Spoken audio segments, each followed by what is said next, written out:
What is up, everyone? What is up, Insaners? Welcome to the Game Week 27 deadline stream, the double Game Week 27 deadline stream. Another deadline, another stream.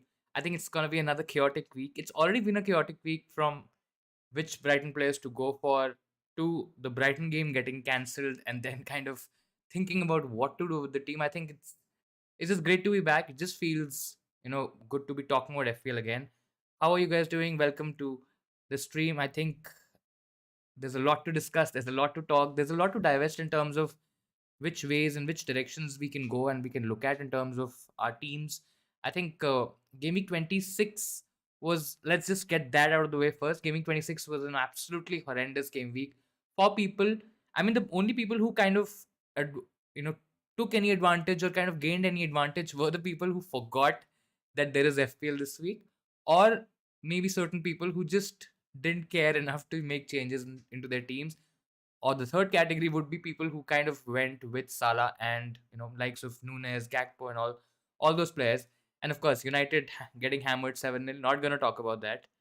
But yeah, I mean, in recent memory or in recent past, or at least whatever I remember, and do let me know what you think about this and whether you've had a worst wildcard. But I think since I've started playing FPL, this has to be the worst wildcard that I have played.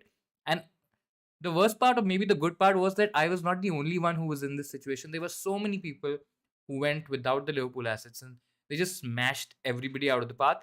It felt like it's not supposed to happen this way because wildcard is supposed to give you an advantage, and it kind of felt like a freak result. Again, I'm sure Liverpool, Liverpool fans, Liverpool people who kind of support the club, they will disagree to all of that stuff. But I think it was just a freak result, freak week. Let's just hope that the wildcard now kind of starts giving us the advantage or the direction that we were looking at. Because yes, wildcard didn't work out last week, but it still kind of helped us build our teams for 27, gaming 28, and then maybe also looking at certain options in terms of gaming 29 when we talk about the structure, when we talk about certain players getting into our teams and all that stuff. So I think it's going to be a very interesting week. There are so many captaincy options, and I just quickly put up a poll as well. There's so many captaincy options. If you see, my captaincy is on Mitoma. I'm sure you might have a different player. I'm sure a lot of people are going for Tony, and do let me know what you're thinking about captaincy. But there's so many directions to go and to look at. I mean, all of us are getting Brighton options. There may be a possibility that none of the Brighton options score, and maybe a Pascal Gross kind of comes in and scores a lot of points. Maybe Lewis Dunk scores from an header. It's just how FPL works. But that's the beauty of it. Hey Fidel, hello, welcome to the stream. Good morning to you as well. They were what's up, Insaners? What's up with you? Gaming 26 saved me because of Salah. I mean, yeah, it's just not a nice feeling when I mean, I personally expected maybe a 1-1 sort of a game, maybe even 2-1 to Liverpool. I mean, I was not very bullish on United, winning the game, but I never expected. I mean, let alone 7 goals. I never expected this sort of an hammering to happen, and that kind of really affected the way FPL was played last week. So not a very great feeling coming from a non-Salah owner, coming from a wild card in Gaming 26. Liverpool played tribute to Cristiano Ronaldo against United. I mean, is this and the kind of memes and the kind of stuff. I mean, it's important to channel yourself out from all that negativity, especially when you're a United fan. There was so much that was spoken about United, Man United in general, about Ten Hag all of a sudden. I mean, in a way, I understand that a lot of people would think that this is okay, and this was kind of it was sort of a rude awakening where people who were considering or talking about United being title challengers and all that stuff, that of course is a long way off. So I think it's a good reality check in terms of where we are, and keeps us grounded in terms of what has happened. The Europa League game, I was expecting a response, but yeah, of course, there had to be a response considering how badly we were beaten, and I think it was a really good performance. And let's see what happens. I mean, this week it's Southampton, so it's the ideal platform to launch in terms of whatever's happened has happened. You can't really do anything about it. Now move on and let's see what you can do with that position that you are in right now. So I think United this week is definitely a team to watch out, because I think against Southampton is not really a great team at the moment. They're short of confidence. They're not even keeping a lot of clean sheets. Yes, their defensive stats and their data, etc., is not that bad. Maybe as bad as a Bournemouth right now. But yeah, I mean, still they are still a team who are struggling. They've slightly improved a little bit in the recent games, but I think that's going to be a very interesting fixture to watch.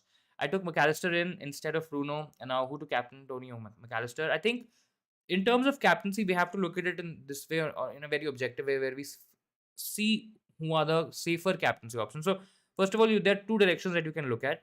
You can either move towards a single game weaker or a double game weaker. In this case, you've asked about two double game weakers. So, in case if you want to move or go towards a double game weaker, then there are again two different branches that you can kind of move towards. One is Tony, which is basically a very safe option. Now, why am I saying safe? Because in general, his away form has been good.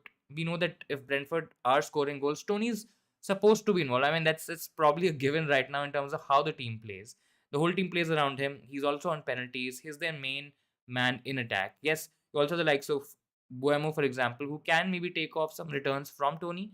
But I still feel Tony in general has, I mean, he is the best option or the best player in that team, right? So you would expect him to get involved. It's both games are away, so that's a bit of a tricky situation. Everton away and Southampton away. I have a feeling that they can still do well against both these defenses, because both defenses aren't really that great. Again, they aren't really very tight. I mean, you would expect Sean Dyche to maybe make it a little tighter at home, but then on the other hand, he might actually go for it and might go for the win. Might be a lot more attacking than how or what he is away from home. So there could be a lot of narratives playing around here, but I think Tony is generally the safer option. He's going to be heavily owned. I think he's probably going to be the most owned among all the double game week players. And then I think the captaincy will make his effective ownership or his total ownership maybe even more than 100% right now, right? So because of that, because the fact that so many people are captaining him, he's probably a safer option. You're not going to lose out on rank. Yes, the gains are probably going to be a little limited as compared to a Brighton option, but I think you're not going to lose out a lot when you captaining Tony and if he returns. So I think Tony is definitely the safer option. Now, in case if you want to go a little bit attacking, in case if you want to go a little bit different, then there are these branch of options, a host of options where you have March, McAllister, Mitoma. Now, I think a lot of people have spent the entire week discussing in terms of which is the best option, which is the best player. I mean, can we really differentiate between a March, Mitoma, and a McAllister right now? Because all three players have their pros. All three players, they have their cons. Now, what do we believe in? Do we believe in stats? So, if you believe in stats and if you feel that statistics are, generally a useful metric for you to in terms of making any decision. So, when you're talking about a player, when you're talking about a transfer, when you're talking about captaincy in general, I think if data and if analytics is something that you really look up to, I think in that scenario, March is probably the best option. The only issue with this approach is that you don't get to see all that data getting translated into points, and then you're kind of in a bit of a confused state in terms of what to do, because yes, March has the best underlying stats, whether you talk about XG, whether you talk about XGI, XA, whether you talk about maybe not shots in the box, but penalty touches. Most of the attacking stats that you look at in terms of selecting your attackers, he's probably top among most of them. And then he's not getting returns. Now, on the other hand, you have somebody like a Mitoma, for example, who's doing really well when you talk about eye test. And when I say eye test, is basically what he's performing on the pitch, right? And a lot of people have this debate that football is played on the grass and it's grass versus analytics FC and all that stuff. We're not going to get into all that detail, but Mitoma, whenever you look at him, he looks like a player that can get something from anything. I mean, from maybe nothing as well. He makes those runs. He has a lot of attacking threat. I mean, he just looks like a very good attacker. Probably the best attacker on paper in terms of or maybe what we are seeing on the pitch and on the screen.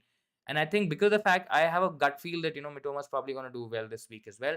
He's not had great numbers. He's also been playing a little bit wider, and because that his goal involvement sector has slightly reduced, but we have seen that he's a clinical finisher. We've seen that he can dribble past players, and I think that's a very undervalued rate or an undervalued trait in terms of what a player can do.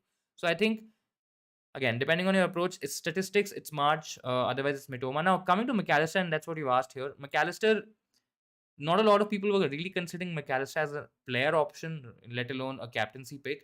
Now, what has happened that he's been playing in a very advanced role, and there are high chances that he continues to play in that AM sort of a role. He generally, if he's playing in a DM position, the attacking threat or the threat generally that he provides is not going to be that high. He's going to be playing away from goal, which is not ideal.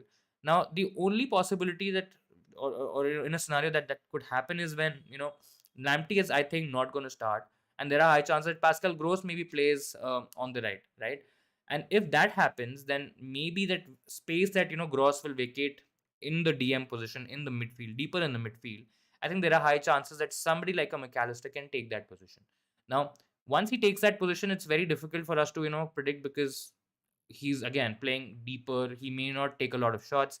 He may not go into the penalty box a lot, which is again not ideal when we're looking at captaincy potential. I mean, as a player, he's still okay, but captaincy, you need somebody who's very explosive. I personally think that he's still gonna play as the AM in the AM role. If you also feel the same, then there's a risk. There's a definite risk, because maybe he plays in a DM position in one of the games, right? So the potential kind of reduces there a little bit. So in case if you want to go aggressive, in case if you are maybe chasing rank, maybe you have a mini league rival who's captaining somebody like a Mitoma, for example. Maybe you have somebody who's captaining different options, right? So you can go against the crowd, go against those players, and then try to gain a little bit upside, gain advantage there. Only in that sort of scenario, I think McAllister is a great option. He's on penalties, so that's something that you should also look at. And if you are convinced with McAllister and his output, I think he's a great option, a differential option. But I'm a little bit torn between March and Mitoma, and I think those would be my preferred picks. And again, it's depending on which approach you follow, right? Whether you want to go for stats, whether you want to go for eye test, and based on that, I think you can select your captaincy option. Both are great options. There's a high possibility that March outscores both Mitoma and McAllister this week, or the other way around, or anything can happen among all those three options. So it's a bit tricky to predict in terms of which player is gonna play well or do well. But I think all three are great options. Should you consider Captain Salah if you still have him captain since last week? I think captaining Salah is also not a bad option if you're looking at single game week players, where you have the likes of Haaland, where you have Kane, Rashford, maybe, or even Salah. I think all of them are good options. That's why I said in the early part of the stream, right? There's so many options in terms of captaincy where we're actually spoiled for choices. So we do not, I mean, we can go multiple ways. Salah against Bournemouth has a really good record. Salah in general has been playing really well. Bournemouth last time around when they met Liverpool, they lost 9-0. I'm sure a lot of you already remember that particular week where Salah didn't I mean he didn't get any attacking returns, which is so surprising that Liverpool is scoring 9 goals and he's not getting any attacking returns. So that I'm sure that's not going to happen again. But I think Salah has great potential this week. So in case if you're looking at not captaining a double game week player, if you're not convinced with the likes of March, Mitoma, Tony, and you don't want to go for all these picks, it's absolutely fine. It's not the end of the world that you have to captain a double game week player. And I think Salah has great potential this week. It's an away fixture, so it might be a bit tricky, but I still feel Bournemouth are quite bad at the moment. They are the worst defense in the league right now. And especially since the FPL restart, since game week 17, their numbers have also been very poor. So I think captaining Salah rationally, logically makes sense. But it depends on whether you want to go aggressive and do things differently, etc. The only team that can play on Anfield is Real Madrid. I mean, yeah, Real Madrid, the way they played, it was, I mean, the way Liverpool also capitulated was actually very strange, because yes, they did get those 2 goals early on, but after that it was just a massacre from Madrid. And that's what I like about Madrid as well, right? They don't really change their playing style.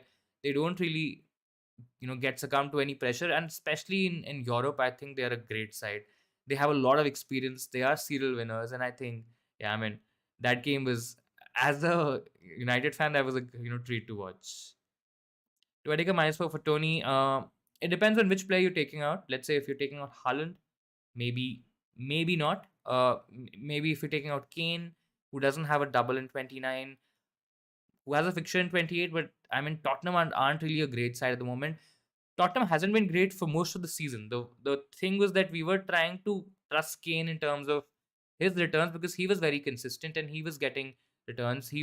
Whether he was playing deep, whether he was scoring, taking a lot of shots, whether he was scoring goals, he was still getting us something. Yes, they haven't been that great in terms of returns, where we aren't really seeing those 15, 20 pointers, maybe 10, 12 pointers, basically double digit hauls from Harry Kane, which we have seen in the past. But I still felt that it's still okay. So if you're taking minus of Kane, I think it's still absolutely fine.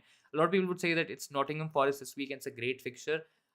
Personally, I am still not very confident about what Tottenham are going to do, because they are not playing well at all, and I think there's a lot of problems in the club. And yeah, I mean, you can also make a case for Haaland, because maybe you're not going to want him this week, for example, because you're targeting Tony. Next week is a blank. Then I don't know what's the plan for 29, whether you're going to get him back in 29 or maybe you're going to get him back on 30. I don't know what the plan is there, but yeah, I think I would definitely prefer, keeping Haaland and maybe, taking out Kane instead of Haaland and basically getting in Tony. I think that's an absolutely fair move. Fresh trim, yeah, I just got a haircut done. Try to do something different with my hair this time around. I'm trying to grow them a little bit and let's see. The idea is to get a top knot done. But let's see if it happens and when it happens. But yeah, I think there gonna be a lot of bad haircuts, so maybe worse hair days in terms of streams in the upcoming streams. But yeah, so yeah, that's where I am in terms of captaincy. I think my major concern or my major issue is more towards benching, or which players to bench, because I think Martinelli, Zinchenko, all both the options can do really well. There's Botman. I mean, I'm not really concerned about Botman because not a lot of people own Botman. But Martinelli is somebody who's really troubling me because I think there's a lot of potential in him. And I think there is no risk in terms of his minutes because of the injury concerns to Arsenal attackers. I think he's definitely going to start. He may even play in a number 9 sort of a role. And I think that could be very interesting. And that is a slight worry. The -4 would be for Ollie Watkins. I think Watkins, again, if you.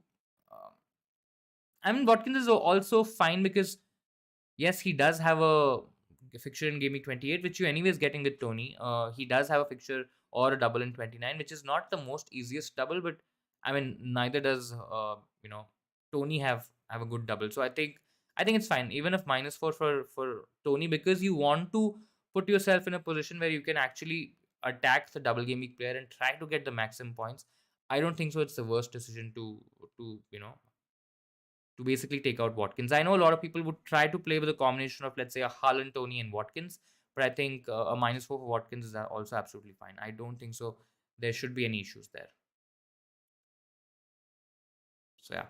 So yeah, I was just talking about the Arsenal options in terms of Martinez, Zinchenko. I've heard a lot of people also benching, or I've seen a lot of people also benching Odegaard. Now there are some risk. There's some risk in terms of his minutes, considering that he's been ill and he may not start. And I think if there's a chance that Arteta can rest Odegaard because of the fact that he's not a full 100% fit, I think he'll definitely do that. He's a very important and very critical player for the Arsenal team, and I don't think so. Now that they are reaching that critical stage where they can actually start believing that they can win the Premier League, I don't think so. Arteta will take a lot of risk with him, so maybe he gets limited minutes. So I'm still okay benching Odegaard. If I had Odegaard, I think I would have still been a little bit more comfortable. But because of the fact that I have Martinelli and I'm dead sure that he's going to do really well this week, I'm a little skeptical. I already have a -4. I already have a -4 again. With Tony and 3 Brightons, is it a good idea to get Raya for a -8 keeper? My now keep I don't think so. It's I mean, it really makes a lot of sense to take a hit and try to get in Raya, in case if you want to double up, in case if you want an additional player, but then you're also taking a -4 as well, right? So the clean sheet points effectively are whatever you get -4. And I don't think so in the long run. I mean, it's that great because Raya does have a tricky option or a tricky double in 29. So what would be the plan there? I don't know who's your second keeper. Do let me know who's your second keeper as well, and whether you plan to bench boost, because if you're planning to bench boost, then the combination of a Raya and a Kepa is really good. But yeah, depending on, maybe if you have somebody like a Ward, I think having Kepa plus Ward is also absolutely fine. You don't have to make the Raya move. If this was maybe somebody like an Estupinian or maybe from a Brighton team, I think then the conversation would have been slightly different. Maybe the hit also would have been fine. Yeah, so it's Ward. So no plans for no plan for bench boost. I think I mean, Chelsea is still fine. It's I mean, they are definitely improving. We've seen that they've started to keep a couple of clean sheets. When we talk about fixtures, Chelsea definitely has better fixtures. It's Leicester away in 27, which may not be the most easiest fixture because Leicester is still a decent attack. And it's Everton at home, which could be a potential clean sheet. The double is not that bad. I mean, it's Aston Villa and Liverpool. Both are good attacks. Don't get me wrong. I think both have the potential and both have the capability to actually score and do well. But I think I mean, I'll possibly just stick with Kepa. For a -4, I don't think so. I understand that the temptation is there because it's Everton and Southampton, but then there's Leicester, Brighton, Man United, Newcastle. Chelsea also has a possibility of getting future doubles as well, so you can maybe hold Kepa as well. The only issue with Kepa is that from 31, 32, 33, I mean, the run gets a little trickier. Uh, and then they have Arsenal as well. So I don't think so. It's going to be a huge difference. Chelsea can keep clean sheets. Raya definitely has more save potential because Raya is possibly the best option in terms of any keeper making a lot of saves. So from that logic, I think Raya does make sense. But personally, if you ask me, I think I'll be comfortable with Kepa and I probably won't take a hit. Why Botman rather than Dan Burn? I mean, it's not a huge difference to be very honest, and I'll be very frank. It's not a huge difference. It's just that Burn doesn't really have any sort of goal involvement. Whether you talk about threat from set pieces, whether you talk about maybe getting assist, it's not that Botman also has something really massive, really huge, and it's probably a huge difference between Burn and Botman. But I think as a double up, I was very comfortable with the option. I've had Botman as well, and I think he's been a decent option in terms of getting us bonus points as well.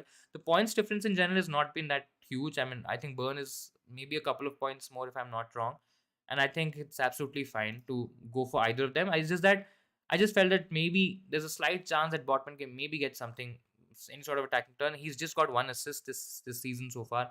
It's not a huge differentiating factor. And in terms of minutes as well, I think both of them are quite nailed. So personally, it was just one of those selections where you just go for one option. The ideal option would have been Fabian Scher, but he had some issue in terms of being not fit and being not being able to play last week. So yes, I think if he's fit, he's still the preferred option because he does have some decent goal threat. But yeah, he's coming at a very different price point. But yeah, coming back to the question, I think between Burn and Botman, I don't think so. There's a huge difference.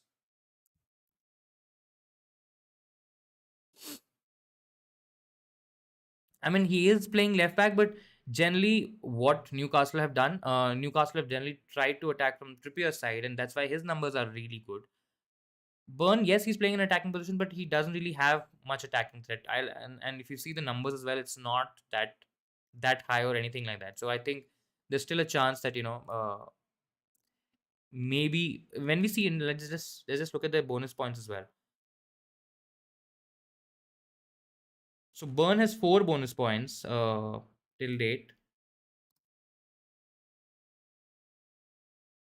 and Botman also has 4. So I mean, it's not happened that he's gotten attacking returns or there's a huge difference that has happened. But yeah, I mean, you can go Burn as well. I personally don't see any major difference between the both. Start Odegaard or White. I'm a little bit more comfortable about starting White just because of the fact that he's a little bit, or he feels that he's nailed.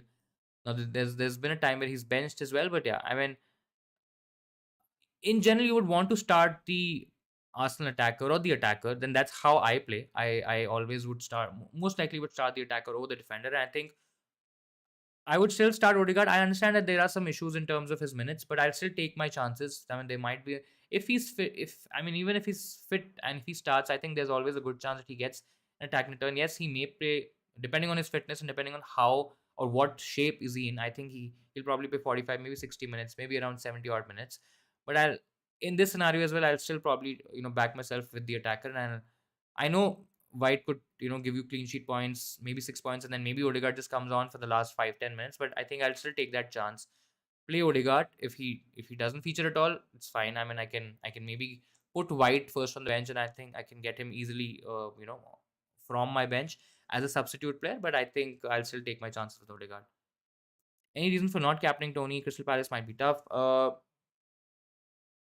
I mean, I understand Palace could be a tough fixture for Brighton, but Brighton are definitely a much better attack at the moment, right now. I mean, their numbers. I was looking at their stats, and I think they are only behind Man City in a lot of attacking statistics. They are generally the fourth, and I mean they're kind of moving between the fourth and the fifth best, attack across the season, which is quite high and very good for somebody like like a Brighton. I think there's a lot of potential. Yes, the counter argument here is that the attacking returns could be shared among a lot of different options, which is a fair assumption. But I think I understand that Tony is a safe option, and I just want to take a little bit of a risk this week because yes, there could be a huge variance factor coming in because maybe Tony scores 10, 15 points, and then you see somebody like a March or a Mitoma or a McAllister maybe getting 4 or 5 points, maybe, right? There's always a possibility of that happening, and because of that, I think the variance could be very high. But I still feel it's not a huge difference in terms of captaincy, because the fact that captaincy is going to be such or so spread across different options. I don't think so there will be a one captaincy option which is very heavily owned or heavily captained. I still feel Tony's probably going to be a lot higher. But I mean, I think this is probably a week where you can actually take some risk.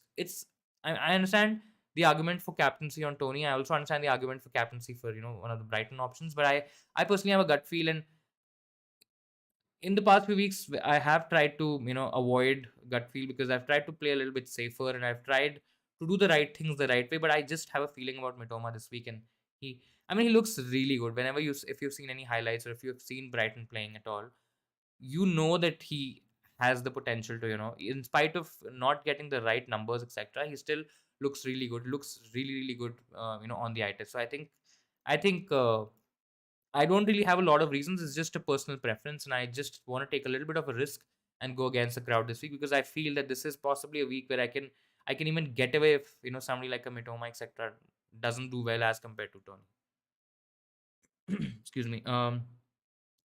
Hey Syed, hello to you. Bench three: Kane, Haaland, Rashford, Saka, White, Potman, Martinelli. I think if I'm benching I think two options are quite okay. I think I'm very comfortable with benching two, which is White and Botman.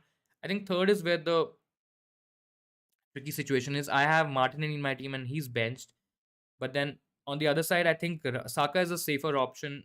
He's on penalties. His ownership is going to be high, so I mean you're covering off that risk, because if he goes big and if he's on your bench, I think the loss could be massive. Uh, Keeping Kane, Haaland as well, I think, and Rashford as well. I think all three options are absolutely fine. I don't want to, but because of the fact that I have to bench one player, I think I'll still bench Martinelli out of all these options. Not happy saying that. I don't think so. It's a huge difference, because I think all of Kane, Haaland, Rashford, Saka, Martinelli, they all can do well. But yeah, because of the fact that we have to do it, I think it's gonna be White, Botman, and Martinelli. In this scenario, if Fulham goes really big, if Arsenal go really big, let's say maybe they score 3 or 4 goals and they keep a clean sheet, then the losses could be big. But then I think you have the likes of Kane, Haaland, Rashford, Saka to kind of mitigate that loss a little bit. Would you start Chilwell or Trippier this week? I mean, I would love to start Chilwell, because the fact that it's Leicester and I think they can still do well. But I think Trippier against Wolves has the better matchup, has the higher potential for clean sheets. I understand that Newcastle's defensive numbers have gone down a little bit. They are regressing in terms of their defense, but I think I'd still start Trippier. It's a safer move, right? If you want to go a little bit attacking, if you want to go a little bit aggressive, I think most of the people are probably going to start Trippier ahead of their Arsenal defender. And I think if you want to go against the crowd, then maybe not. Don't even think of maybe an Arsenal option, Trippier, etc. Just start Chilwell. It's risky, but then I think it's fine.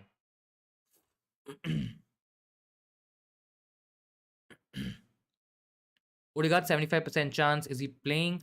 I mean, there is a doubt. So if he's right now, we do not know whether he's going to play or not. But I think even if there's a slight doubt in terms of his fitness, I don't think so. Arteta will take a chance. I think he will start from the bench. Arsenal does have a couple of options to replace him, and I think he'll start from the bench this week. Southampton away might be tough as well. I mean, yeah, Southampton away could be tough as well. We are forgetting the fact that teams like Southampton and Everton, they have to win games. I mean, they have to play on the front foot. That could be great. When you talk about Tony's potential, might not be as good as a good piece of information in terms of having Brentford options or Brentford defenders. But I think Tony can still do well. But yeah, I mean, both the fixtures could actually be a bit tricky and could be a bit tough. And Tony generally has done okay in terms of Brentford away hasn't been that great, but Tony away has scored goals, and he's done okay. So I'm not very worried in terms of him playing both away fixtures. But yeah, I mean, it can absolutely happen that even Everton at home, right? It could be very tight and they might keep a clean sheet and Tony blanks. I mean, there's always a possibility of that happening. And personally, if you ask me, I'm still a little bit more confident in terms of the in terms of the Brighton attack, sorry, as compared to the Brentford team in general. I still feel that Brighton, irrespective of whatever fixture, I mean, let's just hope the fixture goes through first of all, because there are rumors and there's a potential that the Leeds game might be called off now. if you are a bit scared, if you are a bit skeptical that that may happen, then of course I think you made your bed with Tony captaincy, and I think you should definitely go there. But yeah, in general, I think there's a lot of good potential with the Brighton assets this week. I mean, we've been hyping up Brighton players since a long time now, and I think it's high time they all of them actually come together and show us that we went for the right set of players.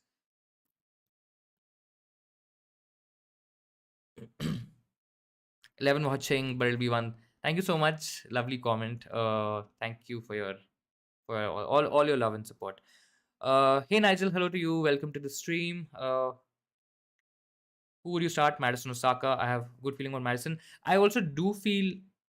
I mean, Madison is always that kind of a player that you want to start because you know his potential. You know that he can absolutely go crazy. It's just that he doesn't do that enough, and it's just that Leicester. I mean, what the hell are Leicester doing? I don't understand. If you do, please help me understand because one game they're playing well, the other game, I don't understand what Rogers is doing, and I don't understand his game plan, the team structure. There is potential with Madison, but I still feel, considering how Saka and considering how Arsenal has been playing, I think it's a massive, massive risk. I mean, you can go against the crowd, maybe look at him as a differential and try to justify that yes, Madison could do really well this week, but I still think I'll go. I mean, Saka looks like the safer play and looks like the more logical play. But yeah, I do feel that Madison would do well. Whether it's going to be this week or next week is something that I cannot be very very confident of, and that's where I am. March has better numbers. Do you think it's a good idea to captain him? I have Mitoma as well. I think if you look at stats as your primary metric in terms of, and this is what I mentioned sometime back, if you're looking at statistics in terms of your decision making process, if that's a very important part of how you select your players, captains, etc., I think you should go for March, because otherwise you'll always have that regret and you'll always feel that he had the better numbers. Now that he's done well, you only going to be looking at that negative side, because yes, he's been having good numbers, but he's not been getting those returns, right? This week it could be different. He might get the return. I still feel, I just have a gut feel about Mitoma, and he's been. I mean, I went with March last week. Now it could come back and bite me this week, where I went with March. I benched Mitoma, and Mitoma had that massive haul. I don't think so. My decision is very reactionary. I think, considering what we've been seeing over the past few weeks, considering that Mitoma has been getting goals, consistently has been getting returns, irrespective of not having great numbers. You could argue that his finishing is clinical. He may not finish this week, right?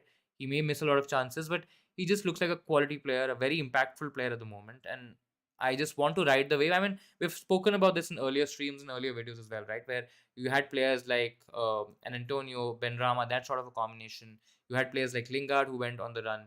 You had Almiron this season who went on the run. I mean, I have a feeling that this is that time of Mitoma where he is on this run, and I think it's important to ride that wave and try to just get maximum out of it. And I mean, I can sit here, talk about March versus Mitoma versus McAllister being, which one is the best option. I'm sure all of us would have an opinion on that, but I don't think so. I'll be doing justice to it, because we may say good things about one particular player and the other player might return, right?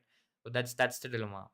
But I think, yeah, if you feel it, data and analytics is something that drives your decision, I think definitely go March. If I make negatives this week in FPL and then make a wild card, the negative will go away. If you've already taken a hit this week, I think that's the question. So if you've made a couple of moves, if you've taken -4, -8, whatever, and then you press the wildcard button, your hits will negate. So as soon as you pressing the wildcard button, you won't be, or your that those hits will kind of revert back. There won't be any hits to your team, and it'll kind of reset, right? So that's what will happen. I mean, yeah, if you've already got some differentials in your team, I don't think so. Then in that scenario, I think Saka should be benched or should be avoided. I think Saka against Fulham.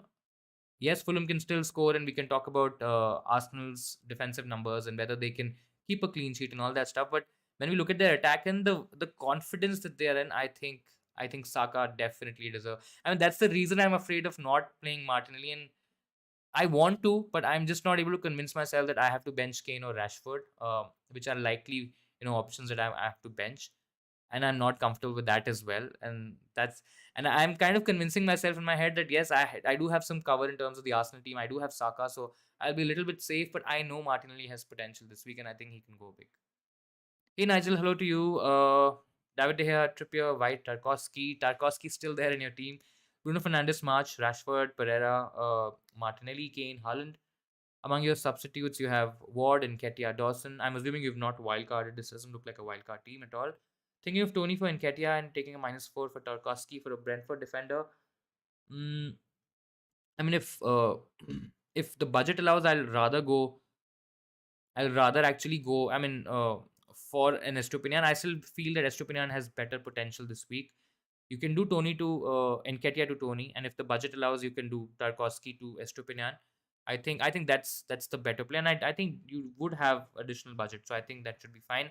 I understand that you will have additional or one more player next week, which is blanking, but I think it's fine. I still feel that Brentford over the two big games this week and the game next week as well. I think an Estupinian can just having two games can still outscore a Brentford defender. But yeah, if you want to go safe, if you also are very dead set in terms of having this player for gaming 28 as well, I think you can go for one of the options from the Brentford defense. Henry and me are potential options, or shall I go for Mitoma for Andres? So if you're not really concerned about next week, then I think I'll try to go for Estupinian. If you want to go a little bit more attacking, maybe you can do Nketiah to Tony, Tarkowski to Estupinian, and maybe take another hit and try to go for if again I think the budget should be fine, and Pereira to Mitoma. I think that I mean -8 on paper does sound a bit odd because a lot of people have just wildcarded. They were saving their free transfers. A few people are also kind of maybe not taking hits this week. And with Mitoma and Estupinian, you will be getting two blank game week players as well. So if that's a concern, then if there's an option between Mitoma and Estupinian, I'll think I'll move towards Mitoma. And I'll have Nketiah to Tony because that kind of saves me from any potential rank losses. So I think it's probably going to be Tony and then Mitoma as two options. I think they're more attacking in general. We're discussing this when I have Salah, Haaland, Rashford all on my team. I mean, absolutely right. And we've put it very nicely because all three, Salah, Haaland, Rashford, can easily outscore any double game. I mean, we are hyping up double game week options. We hyped up the wild card. Look where it got us. I mean, jokes apart, I don't think it's going to happen every week. But I think there's always because of the fact that the big teams aren't really playing each other, and all the big players, all the premium options, they do have good fixtures. There's a huge chance that double game week players are in the mud, and these options that are probably on the bench or not playing or maybe not being captain, etc., they can outscore the double game week players. Why Mitoma captain? I think all three are good options: Mitoma, March, and McAllister. That is, safer plays Tony, and I want to go against the crowd. I want to take a little bit of a risk, and I have a gut feel about Mitoma. He's been, yes. I also kind of look at stats. I also look at eye test as well, and it's generally a combination of both where I'm taking my decisions. But on this one, I think it's a little bit more inclined towards what I'm seeing from Mitoma because he is looking a lot. I mean, he's just looking like a great option at the moment. He's been doing really well. He's lifted the Brighton attack by miles in terms of what they've been doing, and I think I just have this gut feel about him, and I think it's not a huge difference, and I think you'll have to convince yourself in terms of what is your reason of captaining which player. Because, as I mentioned earlier, if you consider stats as your primary metric of deciding an option, I think you go March. Otherwise, there's Mitoma, McAllister. If you feel that he's gonna play in that number 10 role, has penalties, and can do really well. I mean, there's always a chance that McAllister maybe outscores a March or a Mitoma, right? But I think you play with whatever you have, and I think this is what I have. And I think Mitoma for me looks like a standout option. Maybe for me, it looks like a slightly better option. I won't say standout, but yeah, definitely a slightly better option as compared to March and McAllister. And I don't want to go safe because I know safer play is Tony, and I'm trying to go a little bit aggressive here by doing something different. And I kind of also feel that this is one week where we don't really have a lot to lose because there's so many captaincy options. I think the captaincy is generally going to be spread, so I think the losses are not going to be that high. Salah, Haaland, Kane, and Rashford are being massively overlooked. As I mean, absolutely, you've nailed that coffin there. I think they are definitely overlooked, just because of the fact that there's a double game week, and all of us are very excited about the fact that let's captain a double game week player because we are gonna get the maximum gains. It doesn't always. It looks great in terms of theory, but when it actually happens, sometimes it doesn't translate into what we're expecting, and it might happen this week. I mean, that's just how FPL works in general, right? All of us are talking about March, Mitoma, McAllister, Tony, Brentford, Brighton in general, and maybe Southampton and Palace are the teams who do really well this week, or not even the single game week player. So there's always a chance of things going wrong. But yeah, that's just. I mean, you have to just play with it. That's all you can do. I have a concern though. What if I do Bruno Fernandes to Salah next week and then hit the free hit? Hit the free hit or hit the free transfer? Will Salah? Is this a free? Okay, so if you're hitting the free hit, no, so Salah won't be there. I mean, if let me just quickly read this again. Yeah, so if you're doing Bruno Fernandes to Salah, and then you set the free or you hit the free hit or press the free hit button, use the free hit, and then you basically change again. I don't think so. You will be keeping Salah. I think so. Whatever transfer, I'll just try to basically put it in simpler words. Whatever transfer you're making, whether it's Fernandez to Salah or any other transfer, and once you hit the free hit button, that transfer will reset. So you will be having a fresh team, or you can make unlimited transfers and have a fresh team on a free hit, but that transfer won't continue to the week after the free hit. So basically, that transfer will kind of reset. Selling Haaland Kane is my only route to Tony. Is it worth it? Depends on what is your route to get them back, and if you want to get them back. That's I think before you decide the route to get them back, do you really want them back? I mean I can still debate here and talk about not owning Kane. The run is good, the fixtures are decent, but I'm still not very confident in terms of how Tottenham are going to react, how are they going to play.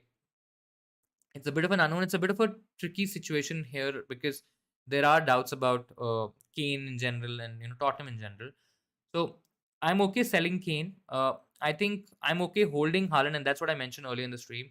You can always sell Haaland, but first of all, you're making one transfer. You're using one transfer to take out Haaland, and then I understand that you don't need Haaland in 28 because he blanks in 28. 29, he doesn't have a double, but he's facing Liverpool.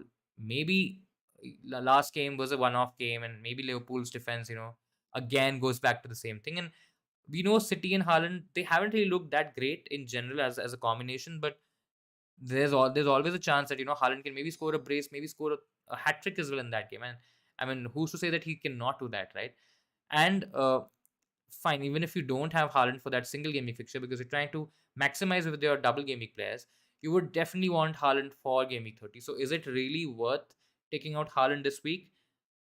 Taking a chance and having a risk where he can do really well in 27, he can do really well in 29, and then you would really want him anyways for 30. So I personally don't think so. You need to do all of this.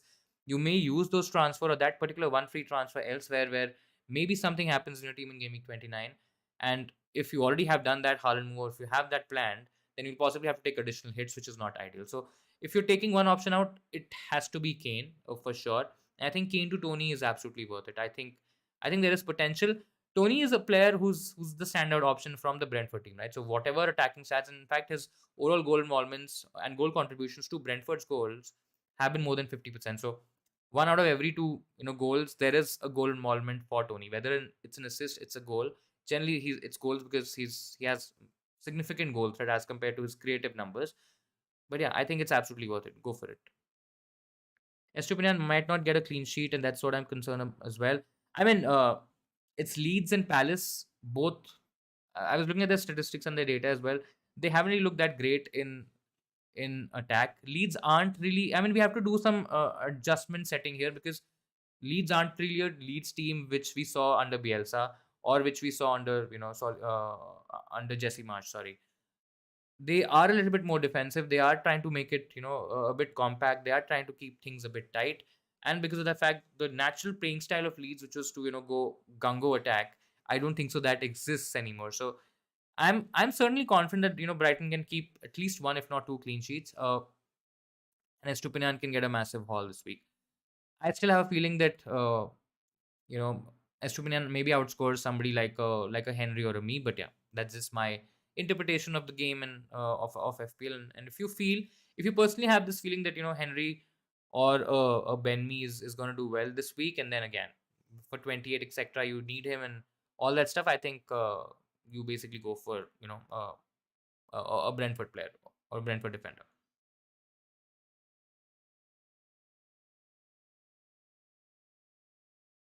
I've captained Estupinian this week. I mean, that's a brave move. Think of triple captaining him too, as he. That's. I think that's just pushing your luck a little bit. Yeah, that's just pushing your luck a little bit. Where Estupinian triple captain is.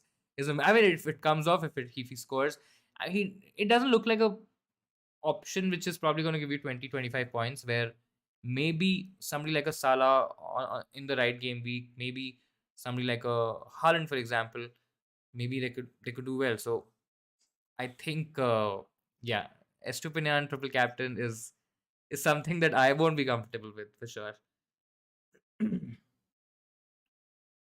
Definitely have Ben Me, but I wish I had Pinnacle Henry instead.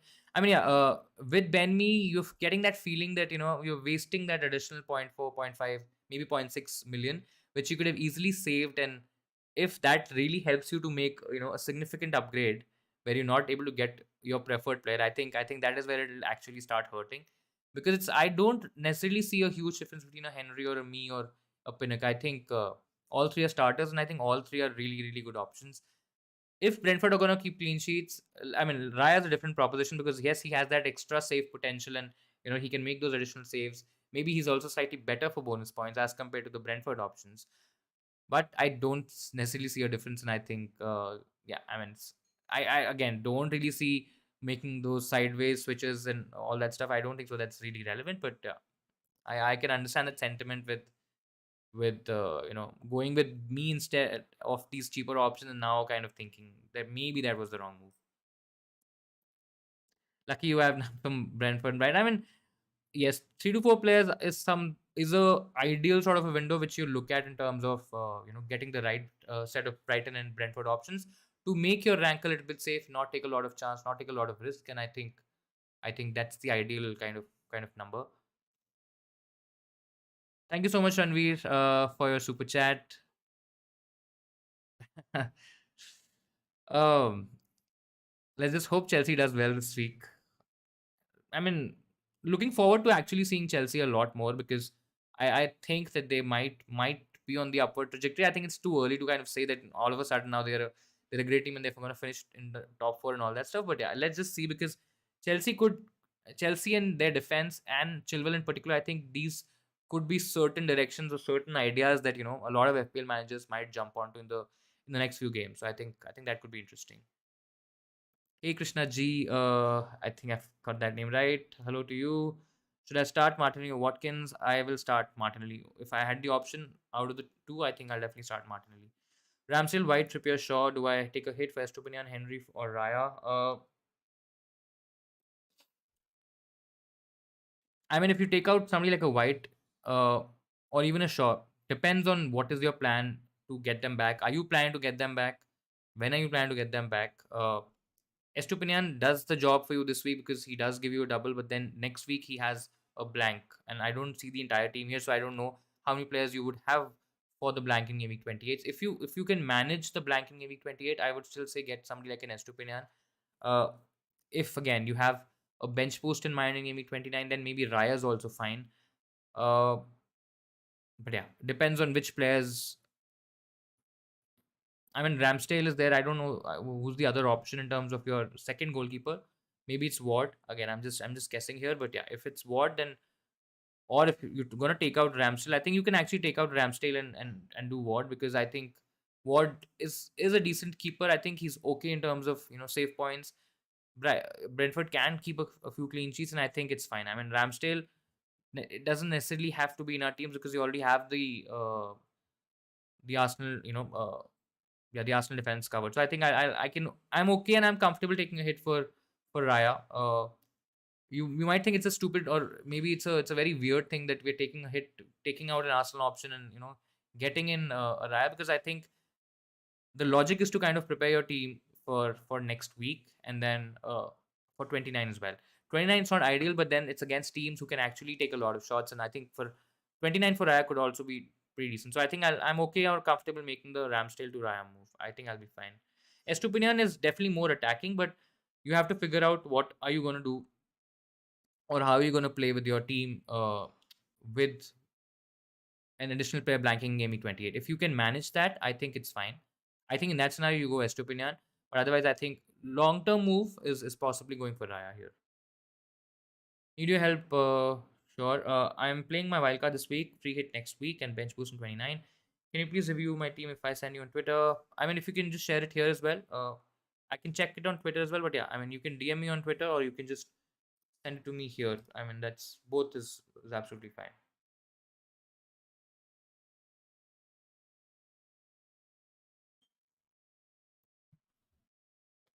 Me has 30 more points than Henry. I know he does, but are we really gonna? I mean, do you really depend on, or if that's a metric of seeing which option is good? That's also fine. But I personally would not really look at that sort of a metric, because it's not that me is really scoring goal. I guess he has scored 3 goals, but and he has some decent goal threat as well. But for me personally, I think the more important or the more relevant information was that or the metric was that I saved that additional money, because I might have to make certain upgrades in 28, 29, where I try to move towards a maybe one of March or Mitoma to a Madison, for example, or maybe one of these options to a Bruno, for example, for the 29 double. So because the fact that I'm thinking, what am I going to do in 28 or 29, I think I was okay with the fact. If you feel that you are okay spending that additional money, and because of the fact that you're getting some additional goal threat and money is not an issue for you, absolutely go for it. Why to go for a Henry or a Pinnock, for example, when you can afford a Benmi and he's not really affecting your additional or your future moves? Because if he is, try to save that money and run. If he's not, then I think he's absolutely fine. You can have me. What's your plan for the next game week? You have 5 blind game week players, so I'm gonna definitely keep the Brighton options. I'm gonna keep Rashford. There's a possible chance that I may sell Rashford, or I may sell one of the Brighton options as well. I don't think so.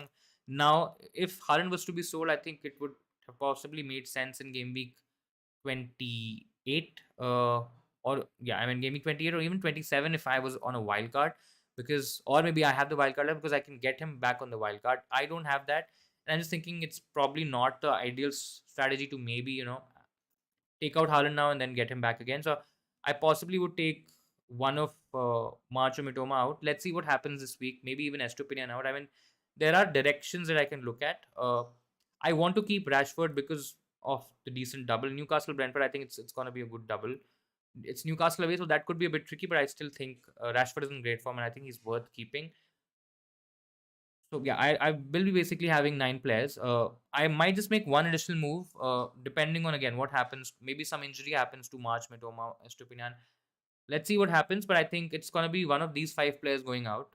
I think four, maybe not even four. One of these 3 options in terms of Brighton going out, and then moving towards a different option. I think March, Mitoma to a Madison, I think could be on the cards as well. Let's see how Madison plays as well this week, and then we'll take a call. Otherwise, we can do Estupinian to Chilwell as well. I think that's also a move that I'm circling and I'm thinking, because I think Chelsea could be on the rise, and I think Chilwell is going to be quite attacking, and he looks like that he's going to play more minutes.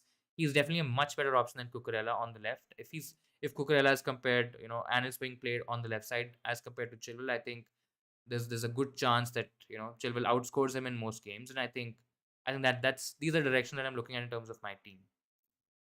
A United fan showing support for Chelsea just to see some competition. I mean, yeah, let's. It's weird how or what football or FPL does to you, right? But yeah. Hey Pratty, my day is going great. I hope you've been doing great as well. Welcome to the stream. Is Weltman a good option? I think he's okay. It's just that Estupinian is a better option, and yes, you're saving a little bit money. I mean, it's just point 0.1 or point 0.2, I think, with Estupinian. If money is a crunch issue for you, then only I would suggest you to go towards a Weltman. But I think Estupinian definitely has better stats. Is the more creative option. I think he's fine. He's okay, and I think he'll do well. there are some doubts in terms of whether he's going to be back in time in terms of the international break, because there's an international break between 28 and 29, and he is traveling across the world for games.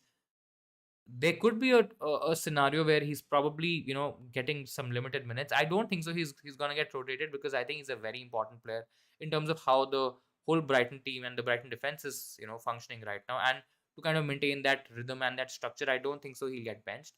But yeah, I mean, he could get limited minutes, but it's not a huge worry for me right now. I think Veltman is okay, but Estupinian definitely better, and if you can afford Estupinian, definitely go for him. I have Sanchez and Ward. Is it worth removing Sanchez for a hit? I think it's fine if you remove Sanchez for a hit. I don't think so. You should go for Steele. I know a lot of people are talking about Jason Steele. I think that's his name, right? Jason Steele. Yeah, Jason Steele. Uh, the Brighton manager also, Deserby also said that, this game this week, it's Steele. It could be strategy based, it could be opponent based, and it could be structure based as well. The structure probably remains the same, but I think it's probably going to depend on the opponent, and what is the requirement from the keeper in that particular game. Now, there could be a lot of switching and chopping and changing between Steele and Sanchez, and you might just end up getting it absolutely wrong, where you are going for Steele and now Sanchez suddenly starts, right? We don't know that. It's better to avoid that roulette. It's not, I mean, it's not a great position to be in when you don't have enough players, or when you don't have, at least a playing 11. So I think you go for somebody like Raya, who's a good option this week, who will give you a fixture in 28, and who has a double. It's not the best double by any means, but who definitely has a double. And if you're bench boosting, etc., in 29, I think he's still a great option. In general, also, I think he's okay. If you don't have Kepa, for example, uh, which you don't in this scenario, I think Kepa is also somebody that you can look at. Kepa doesn't double this week, and has a slightly better fixture in 29, but that's the only difference between, I think, a Kepa and a Raya right now. I think both options are fine, depending on whichever defense you feel that is going to give you more points. Over the two, I think Chelsea are still a slightly better defense in general, and Raya somebody who's going to concede a lot of, or Brentford are going to concede a lot of shots, which will make Raya a slightly better option in terms of your save potential and your save points. So depending on whichever thing you feel is probably the most important for you, whether it's clean sheets, whether it's save points, whether it's like a safe combination of both, then maybe it's probably Raya. But I think you won't go wrong even if you go Kepa. Should I move Sanchez to Steele? As I said, I don't think so. It's worth it. Kepa and Raya should be your preferred options. I've sent it on your Twitter. Please check it out.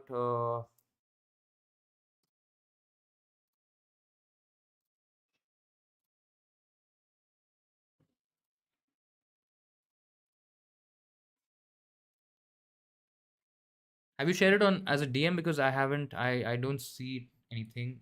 Let me know if you've shared it as a DM, or if you've posted it on a post of mine.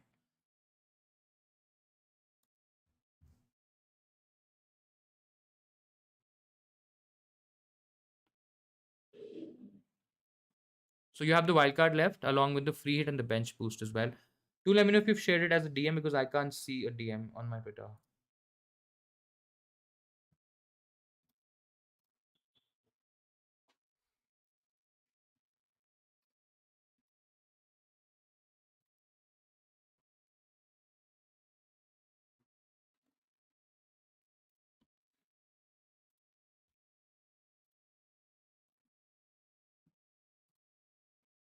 Yeah, I do see it right now. Just give me a second. So you're playing a wildcard this week, free hit in 28 and bench boost in 29. So you also cashed in on Salah, Darwin, and Trent last week. So you have Kepa in goal, which is fine. You have Shaw, which takes care of your, which who blanks in 28, but then you're free hitting in 28, and then you're getting him back in 29, which is absolutely fine. You have Estupinian, again, you take care of Estupinian and the Brighton boys, which is March and Mitoma in game week 28 on a free hit, which is again a great. I mean, it's overall, I think it's a really good team. So I'll just quickly read out the team. You have Kepa, Shaw, Estupinian, Trippier in defense. You're playing a back three. Then you have March, Salah, Mitoma, Rashford, Madison. In your forwards, you have Tony, Darwin, and Watkins on the bench, and then on the bench you have two more defenders in Chilwell and Trent. I mean, so it's a good team. The only concern, I'm okay playing the free hit in 28 as well, because You're getting rid of your Brighton players and your Man United players. Now, whether 28 is ideal for this team because you're playing your free hit, so you're playing a wildcard a week earlier, and you're playing a wildcard in such a way where you're comfortable playing the free hit in game week 28. Is it ideal? Maybe it depends on, again, it depends on the team a player has, or a manager has, right? So in case a lot of people might not go for a similar team on a wildcard because of the fact that they probably want to cater to the game week 28 by not using the free hit. And this is, I think, a lot of people have already spoken about, free hitting in game week 28 and a 29 free hit versus probably free hitting in 32, 34, or 37, for example. So I think free hit in 28 is still a little bit underpowered in terms of, yes, you do get the right amount of players, but in terms of doubles, you don't really have any doubles. In terms of fixtures, Newcastle against Nottingham Forest, in general, I mean, it depends on if you have a free hit team also available right now. I think Spurs, Southampton, can't really trust Spurs. Wolves, Leeds, Chelsea, Everton, Arsenal, Crystal Palace, they aren't really that great games in terms of getting a huge haul, right? And let's say a free hit 29 would be a lot better because you are targeting, yes, you are not getting those bench points because ultimately you will just be getting points from those 11 players, but then you can get those 11 doublers. There's always a chance that somebody like a Haaland or maybe an Arsenal option who doesn't have a double in game week 29, they can outscore those double game week options. But then that's the risk that you take. But I still feel there is more to gain from a free hit in 29 as compared to a free hit in 28. And then you also have the opportunity to free hit in later weeks where you're free hitting in 32, free hitting in 34 for the doubles, or even in 37, right? So I personally think there are better directions to look at in terms of a free hit.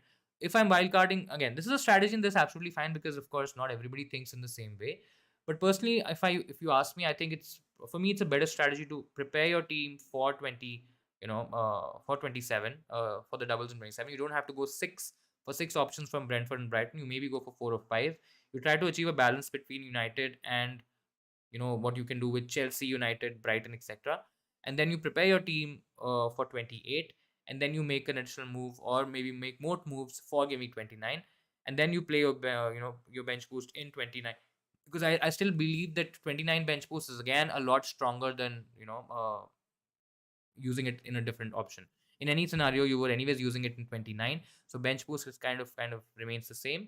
But I think that this option is still better, and I think a free hit maybe is not the most ideal free hit in 28.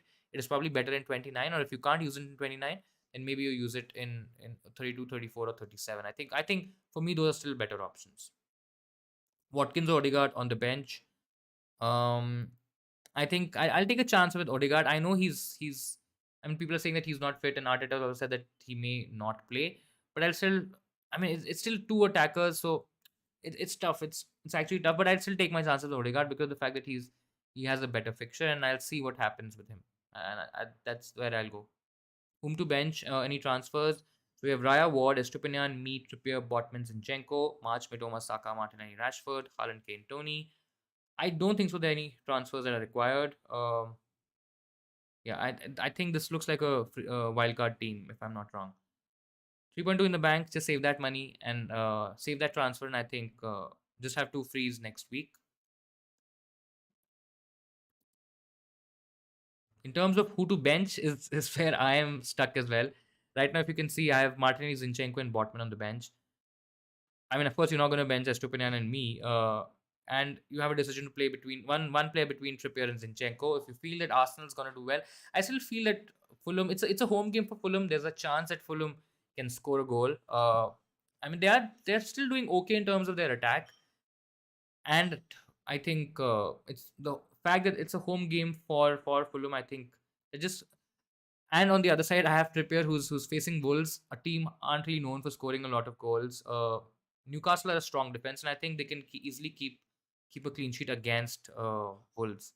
So I think out of the defense, I'll still bench. If you ask me now as well, I think I still stick to what I'm doing right now for my own team, where I'll play Trippier and I'll bench Zinchenko. Out of all these attackers, it's actually quite tricky. If you feel, I mean, a lot of people might think that Kane might not have potential this week, right? I know it's a good fixture, but Tottenham are quite bad at the moment. So why would we want to go for somebody like a Harry Kane? So if you feel that, and if you think that that rationale makes sense. I think you definitely bench Kane, but I'm a little iffy in benching Kane. I'm trying to convince myself by thinking that I do have some Arsenal cover where I have Saka. So if Arsenal go crazy, Saka might be involved, and I still might get some points and might get away with it. But I'm actually scared of Martinelli being on the bench, and I personally won't recommend or do or maybe do it myself where I'm benching Rashford, because I think Rashford against Southampton, there's a lot of potential there. Right, people talking about the weather condition. Yes, I've been hearing about that as well. Brighton versus Leeds game getting postponed. I mean, there's no update on that. I mean, there's a chance that that may happen. But personally, I don't think so. We'll get to know that information before the deadline. To be very honest. So I think yeah, I think we'll just have to work with whatever we have, and I don't think so. I don't think so. We will get that information.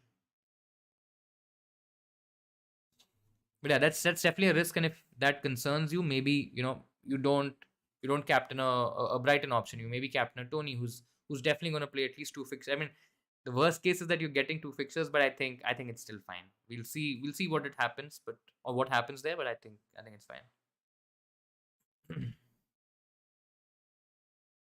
I mean, it's also the fact that I think a lot of people are also kind of torn between a Mitoma or a McAllister and not March, because I think in the recent training pictures, March was also not seen. So, is he really? We know that he's carrying a couple of knocks, and we also got to know this in the press conference of De Zerbi. Maybe there's a chance that March does get benched. Could happen. Might be a slight change in structure as well. That could happen as well. I think that also kind of solidifies my position in terms of going for Mitoma, because I'm not very keen on Tony. I mean, he's a great option still. I mean, I don't think that he's a bad option, and I'm not going for him because he's a bad option. I just think Mitoma is okay. There was some news about allegations. I mean, yes, there is information about his ban and all that, betting and all that stuff, but I don't think so. The ban is going to kick in before, or a decision is going to reach before April. So I think for this month, or till the time we probably reach about Game Week 29, I think we should be fine. But yeah, we'll keep an eye on that, and we'll update you as and when we can, and we'll take it from there. Oh, Bhaji, I have Rashford starting. Do I play Bruno or Watkins? I mean, I'll still play Bruno because I know it's a double up, and you are putting yourself in a little bit in a little bit of a risky position, because if United don't do well, then you have two players who probably don't do well or who blank, right? But I think still I'll play Rashford and Bruno. I think the opposition is such that yes, West Ham is also some a team who conceded 4 goals against Brighton very recently, and I think there's a rationale behind starting Watkins against West Ham, but I still think I'll back United, considering what has happened to them against Liverpool in the Premier League. I think they would want to set the record straight in the Premier League as well, and I think they would want to get back to winning ways, and I think because of that, Bruno and Rashford and company, I think they're going to do generally well. So that's the reason I'm quite confident in terms of the United options this week against Southampton. I'm not hyping them up or anything like that. Yes, I did mention about Rashford as a potential differential captaincy option, because not a lot of people are thinking about single game week players first of all, and then when we talk about single game week players, it's mostly between Haaland or a Salah. I don't think so. People are gonna go towards Kane because they feel iffy, right? With Tottenham, with their performances, with how they have done things, it just feels a bit odd to think about a Kane captaincy. But the fixture is definitely there. Yeah, Rashford, we've seen that he's been in good form. Yes, Liverpool was an off game, but he did well against, in the Europa League game as well. And I think that could continue in the Premier League. Yeah. Thank you, Mike Puppy, for the advice. You're welcome. Not sure whether to take a -4 would taking a -4 would be worth it. Tarkowski to another defender. I mean, to Tarkowski. I mean, yeah. So the options again would be Estupinian or Henry, or a Brentford defender. I don't think so. Tarkowski to a Brentford defender for a hit makes sense, but I'll still take my chances with Estupinian. I think I'll still take my chances. Tarkowski won't keep. I don't think so. Tarkowski is worth keeping at all. I mean, there are better options. There are better ways to optimize your team, if not for this week, if not for next week, maybe even for Game Week 29, right? Maybe you don't look at, if you have the budget, then maybe you don't look at somebody like an Estupinan. If you're not confident that Estupinan maybe doesn't have a game, let's assume the worst here, where you are thinking that Estupinan is definitely not gonna either have a game, maybe the one of the games is called off, worst case scenario, or he doesn't keep clean sheet in both the games.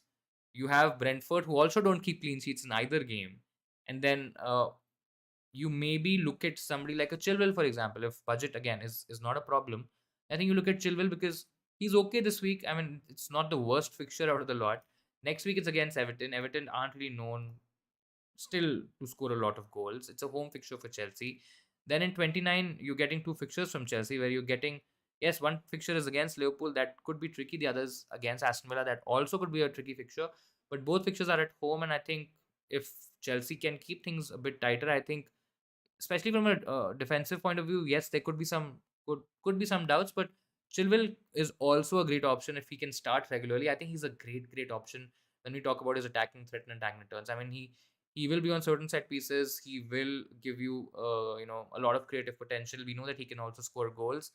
So maybe you don't look at Estupinian or Ben Mee or Henry or whatever options that you want to look at from the Brentford team, and you directly move towards a Chilwell. That's also a strategy. I mean, that's something to think of.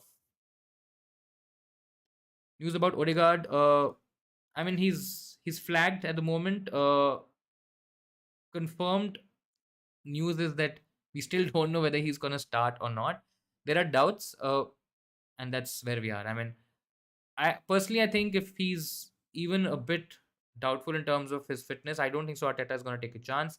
If you still want to, play him as your double up combination with Saka and Odegaard, again, I don't know if you're benching somebody or anything, but I think in isolation, I would play Odegaard, and I think uh, I'll take that chance. But yeah, I mean, there is a high possibility that he doesn't start this week.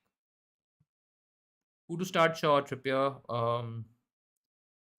That's a tough one. Both good fixtures, both good players. I think if you're gonna play a little bit safer, if you're trying to protect your rank, then go Trippier. I think he's still gonna be heavily owned.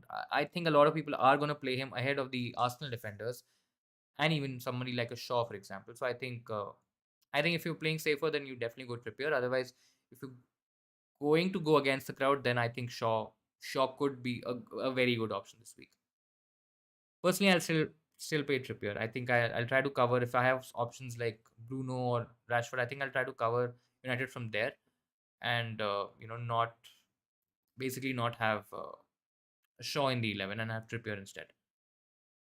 Can I swap a mid for a Brighton midfielder, Mitoma or McAllister? You have Bruno, Rashford, March, Martinelli, Pereira. I mean, you can do Pereira to Mitoma or McAllister again, depending on whichever option you prefer.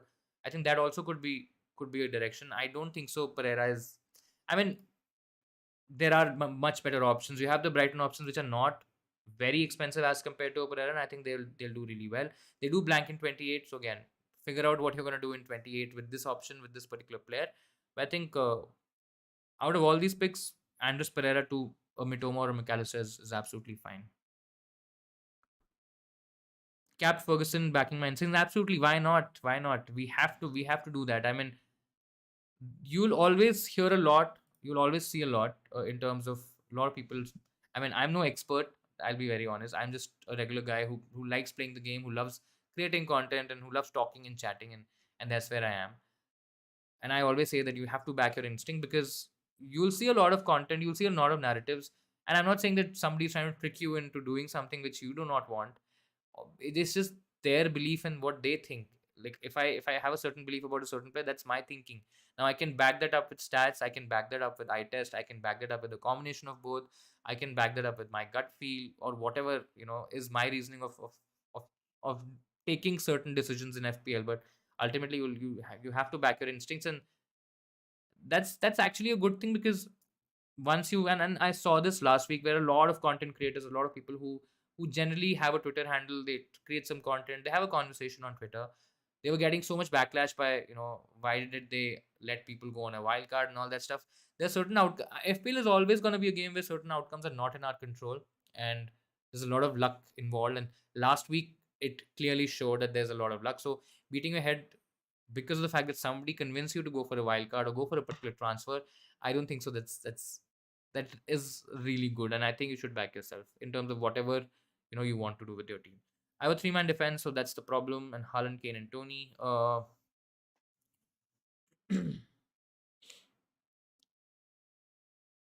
Hmm. So you have a three-man defense, which is okay. So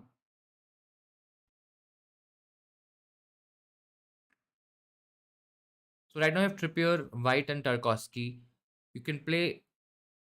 So Brentford defender basically sorts your situation because you can get a fixture this week, a double this week, and you can get a fixture in 28 and then a double in 29. It's not ideal because you do have.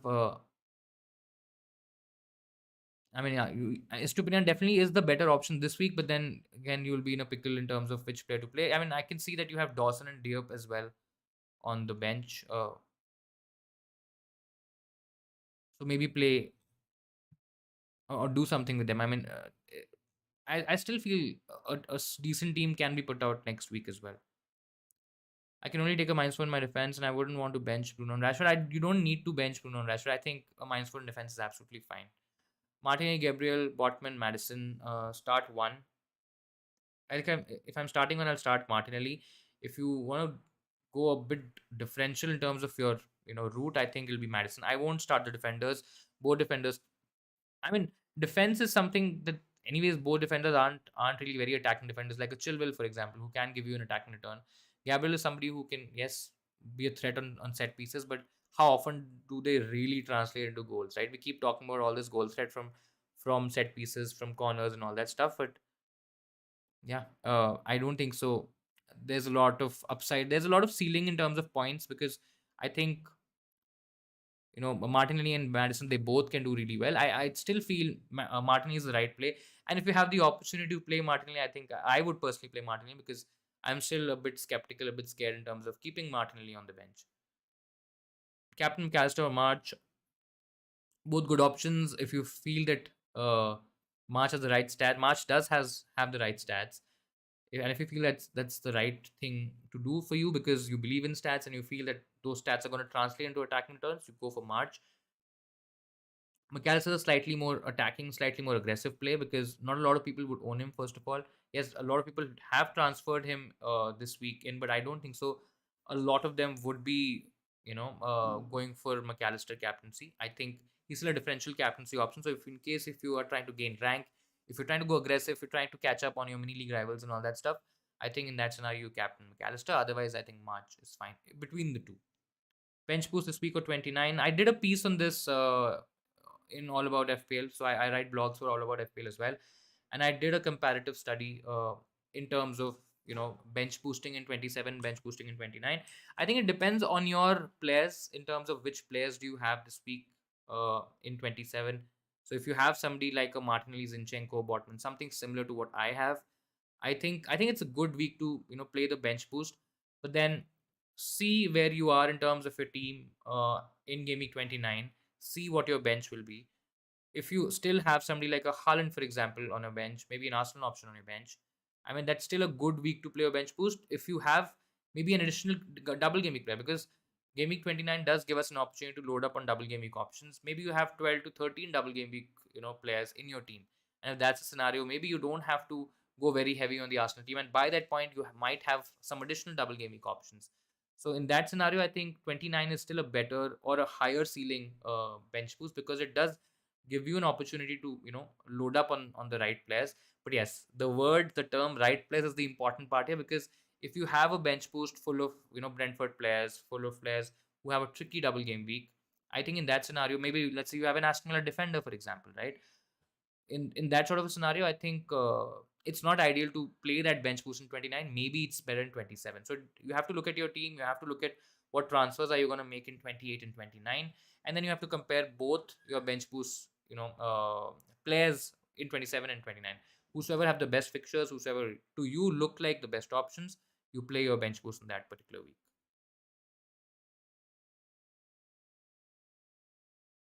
As a City fan, this is the first time I'm playing Haaland blanks.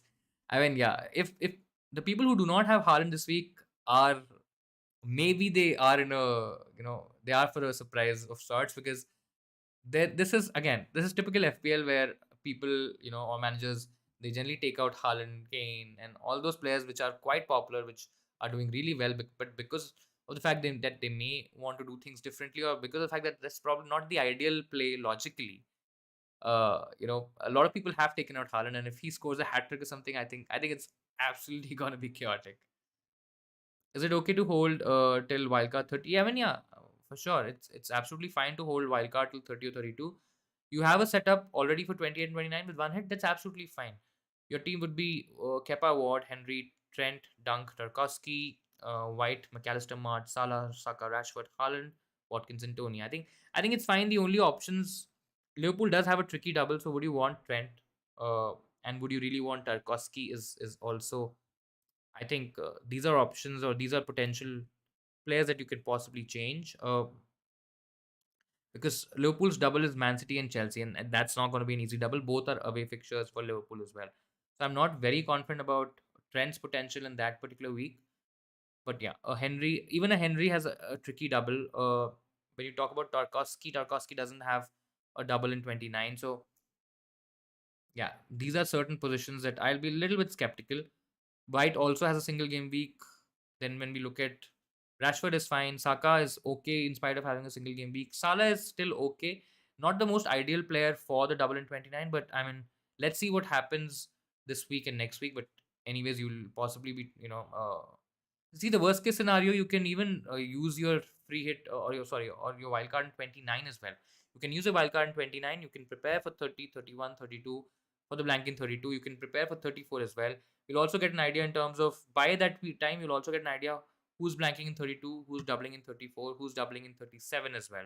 So even if you get it wrong, I mean, if you have a decent team this week, don't do the wild card for sure. See what happens this week, get that information. Maybe even, play it out in gaming 28. If you feel that you do not have the ideal team in gaming 29, you play it in 29. You don't have to wildcard in 30 or 32. It's absolutely fine. Watman clean sheet against Wolves is really alluring me. Martin looks shaky, but he is getting returns. But yeah, Gabriel and Madison looks like the okay move, or the safer move to do in terms of, your bench. Hey Param, how's it going? It's going great. I hope you're doing well too. Did not find any news on Leeds versus. I mean, there is no confirmed news on the Leeds versus Brighton fixture getting postponed. I personally don't think so. We'll get anything before the deadline.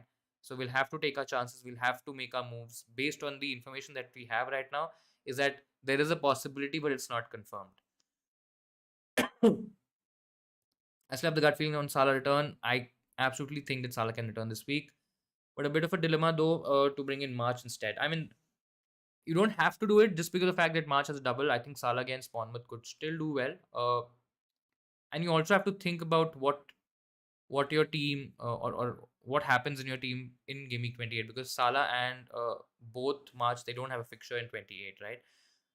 So in case if you already plan to take these players out, or in case if you are okay holding a March, maybe you think that March has better potential in Game Week 29 as compared to a Salah, for example, which is not the worst thought out there. I think it's fine. You can make the move, but it's not a must to make move. Also depends on what other players you have in terms of your Brighton, in terms of your Brentford, and how well are you covered for the double game week. Excuse me. Bench boost an option. In 27, I would have Gabriel, Botman, and Maddis on the bench. All good options for this week. In 29, I would most probably have Gabriel, Saka, and Kane on the bench. It's, to be honest, there's not a huge difference between Gabriel, Saka, Kane, and Gabriel, Botman, and Madison. Madison does have Chelsea, so if you feel that Chelsea is probably a tricky fixture for him, maybe wait till 29. When you reach 29, you have Leeds. I think a lot of people who are on a free hit in 29, they're not going to go with the Arsenal options. Maybe a lot of people who are maybe on 2 or 3 Arsenal players will play the free hit in 29. And from the options that you have, which is Gabriel, Saka, and Kane, if that's what's going to stay, I think 29 is still the slightly better option. Spurs have Everton in 29, which is probably better than Madison having Chelsea this week. So I think I'm still looking at, yeah. If this is the combination, I'll still look at Game Week 29 as the bench boost option. Is it advisable to buy Mitoma for Pereira for -8? Already bought Tony and March for Inacho and Mares. I think you can even take a -4 as well. I think it's fine. But yeah, you have to see and figure out what you do for 28 as well. Whether you're free hitting, whether you're wild carding, I don't know. But in isolation, if you ask me this question, Mitoma for Pereira, I think it's fine. You are putting you're putting yourself in a position to get points, and I think there's nothing wrong with that. Would you bench boost with Kepa, Zinchenko, Chilwell, and Watkins? So Kepa and Chilwell against Leicester, Zinchenko against Fulham, and Watkins against West Ham. It's a tricky bench. See if what you can have or what you can achieve on a game week 29 bench boost as well, and see what planned moves you have for game week 28 and then 29. Compare both the teams. If you feel that 29 is a slightly better bench, then maybe you play your bench boost in 29 rather than 27. So if we look at the same players as well, right? Zinchenko has a good fixture. Chelsea has a tricky double, but they do have a double, so they do have an additional fixture in 29. And then Watkins also has a double. So I don't know if this question is for game week 27 or a bench boost in 29. But if this was a game week 29 bench boost, I think I'll be sorry, I'll be pretty comfortable with this, and I'll play the bench boost in 29. Who should I play, Zaha or Saka? I know Zaha is still he has that knack and tendency of doing well against the slightly tougher oppositions, and that's a slight worry. But I don't think so. Most of the people in the game do not own Zaha, and I think yeah, I think it's fine. It's Man City and Brighton, not easy games, and I think I'll still play Saka. Safer option, good, better attack. Is on penalties, doesn't miss penalties. Maybe has good goal threat, and I think Saka is pretty good. Thanks for the advice. Thank you so much for asking the question. I hope I was able to answer you in the way that you wanted. Why Mitoma captain? He's looked good on the eye test. He looks like that he will be involved in majority of whatever Brighton are doing in attack. The numbers don't suggest that because his goal and modern numbers are definitely lower than a March and a Mitoma. Mitoma's numbers are also inflated with the fact that he also has penalties, and he's got a he's got a goal last week which is from a very high XC, and he was just a flick of sorts, right? So that doesn't really give you the ideal picture, but I think it's more of a gut feel and a personal choice with Mitoma. I don't want to go for Tony, who to me this looks like a slightly safer option, and I think this is a week where I can actually take a little bit of a risk, take a few chances, and maybe try to maximize the gains because the last 2 weeks have been a bit tricky. Again, I'm not doing this as a reactionary move or a reactionary measure in terms of captaincy. That I'm becoming desperate and I have to captain somebody just out there because I want to start gaining ranks. It's not that. It's more of a personal decision and a gut feel that Mitoma is probably going to outscore the other options. But yeah, I really I'll be lying myself and I'll be lying to you if I say that I'm sitting here and I can very well say that Mitoma is the best option. Don't you consider March or McAllister? I think there's a high chance that any of those players can get you returns, and you won't really go wrong in any of those options. No, I'm not from Bombay, Atharva. I am so I've stayed in Bombay for some time. My parents have stayed in Mumbai for quite some time. My sister's in Bombay right now. She's in Mumbai. But yeah, I've not from Bombay. Originally from Delhi, but I've moved around a lot. Was in Hyderabad for some time. Shifted to Bangalore. So right now I'm in Bangalore, and I've been in Bangalore for quite some time now. But yeah, not originally not from Bombay. Great. Guys, we have half an hour to go. So, in case if you have any more questions, please feel free to hit like, subscribe to the Insanely Football YouTube channel if you have not done that so far. If you're new around here, we do a lot of content on FPL. I'm sure a lot of you would already know that. People who've been following us for a long time. We've recently started our podcast and our blog as well. So, please do show us your love and your support. If you're okay doing that, please feel free to share the blog. There are links in the description, and there's always you can always DM me and reach out to me, etc. But yeah, please feel free to share whatever you can in terms of the channel. We are trying to grow on all platforms, and I think I mean, the love that I've been getting is absolutely crazy because you guys are smashing it. But yeah, anything that comes from your side will be absolutely great. Would you bench boost with Kepa, Zinchenko, Chilwell, and Watkins? I think I did answer this. If this is your team this week, I think the same bench boost is better in 29 as compared to 27. So yeah, that's where I am. If this is a team or if this is a bench boost for 29, absolutely go for it. If this is the same team for 27, I don't think so. I think it's better to wait for 29 and then use your bench boost in 29 rather than this week. Yep. We'll quickly see Twitter as well in case if we have some last minute information, if we have some news.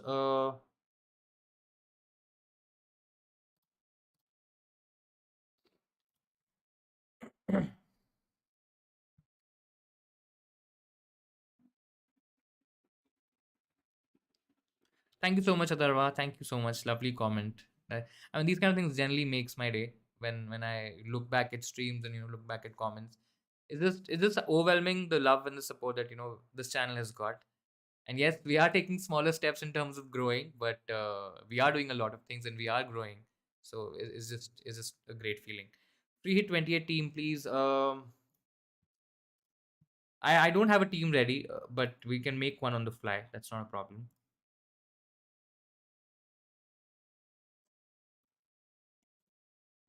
I'll come back to this, or maybe we'll just quickly make one. So we have Nottingham Forest versus Newcastle. I definitely want to play double up on the Newcastle defense. There's Aston Villa against Bournemouth. You can try to gain rank by going a little bit heavy on Aston Villa. Maybe have one defender. Maybe even have somebody like a Watkins in your team. I think he's a good option next week. If I'm looking at Leicester versus Brentford, it's a tricky fixture to call, but it's Brentford home. So Ivan Tony for sure. I think he's still a great option. Southampton Spurs could be interesting, but I still feel if you're taking a bit of a risk, maybe you go for a Spurs defender. But I think Kane. So basically, you've already got Tony, Kane, and Watkins as your three options in attack. If we have some information about Gabriel Jesus, maybe one of the Arsenal attackers, which is basically the Arsenal forward, you can put it as your third forward against Palace. But I think having a combination of Tony, Kane, and Watkins is absolutely fine. Chelsea is a team that you can attack, where you can get a couple of midfielders. If you have Sterling, if he's fit, if he's fine, I think you can go for Sterling as well in terms of your midfield. Otherwise, get your Saka, get your Martinelli. I think you can easily double up, even triple up on the Arsenal midfield. It's definitely an option. It's a great way to differentiate between you and the people who are not really playing the free hit for game week 28. So that could be very interesting. I want to look at Wolves versus Leeds. It's very difficult to call that particular game. If you maybe want a Wolves defender, I think Leeds aren't really a great attack right now, so maybe you can look at a Wolves defender. But yeah, I'll possibly try to maximize players from Chelsea, Arsenal. Maybe we have a couple of players from Spurs, depending on how Spurs do this week, and then try to have a combination of players from Villa and Newcastle. I think that's where my my team would lie. In terms of maybe going for another differential, I can even look at somebody like a Madison or maybe even Barnes. I mean, not a lot of people would be having a combination of these players, and I think that is also a direction where you can look at in terms of differentiating, not just for the sake of it, but trying to gain ground and trying to gain rank by utilizing the chip in game week 28. Yeah, of course. I mean, that's what I was checking. Barnes has to be fit first for you to consider him. But yeah, I think this would be the overall structure in terms of your free hit 2018. Who should I play, Zaha or Saka? I think definitely Saka.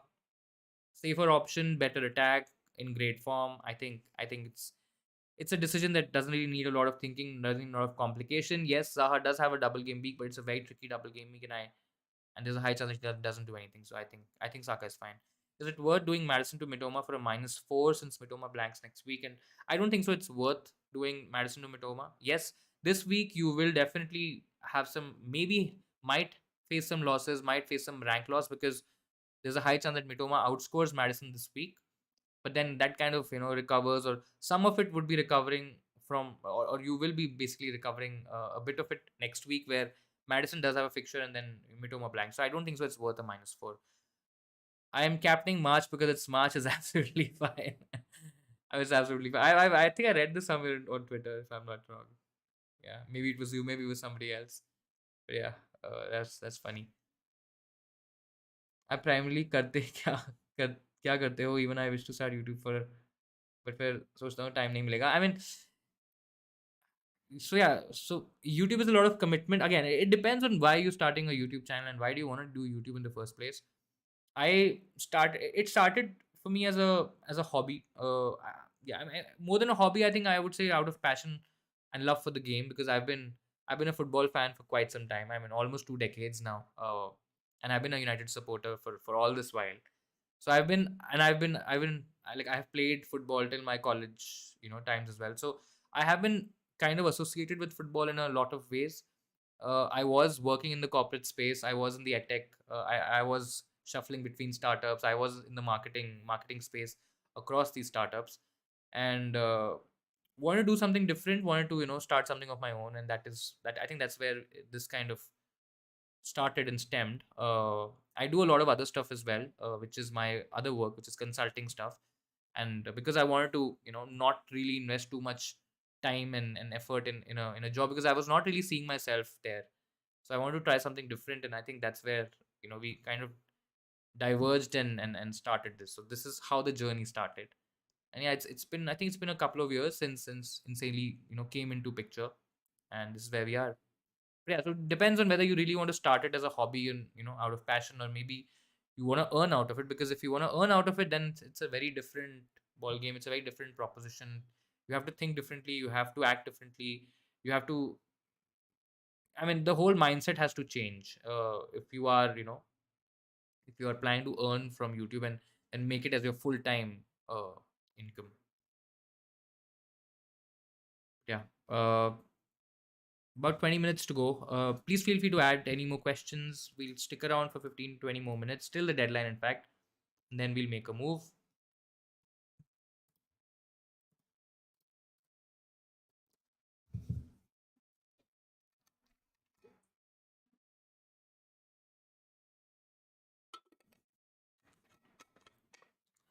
I think in general, the wildcard in 27 is not a must. If you can save it, try to save it for 28, 29, even 30. I mean, there are alternatives to go in terms of your wildcard. In terms of going with your Brentford and your Brighton options, having 4 to 5 gives you that safety net, and you possibly won't have a red arrow unless you don't have options like Haaland or a Kane or maybe a Salah, and they go absolutely crazy and absolutely berserk. I think you should be fine. But yeah, try to see what you can gain this week, but also look at the fact that you have next week where you don't have a game for Brighton, and they do blank in game week 28.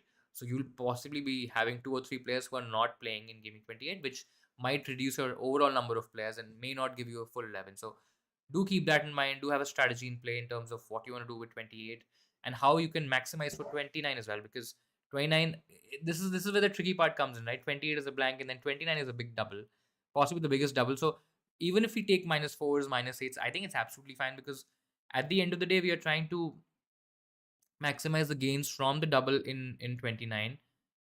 We're not going to get a bigger double in the whole season. And 34 and 37 are doubles, but I don't think so they're going to be huge doubles. Maybe 2 or 3 teams, or basically 4 or 6 teams have a double. So that gives you 2 or 3 additional fixtures. So they're definitely going to be decent double game weeks, but may not or would not be as high as 29. So try to maximize your gains in 29, because this game week 28 and 29 could be a huge way to increase or gain rank.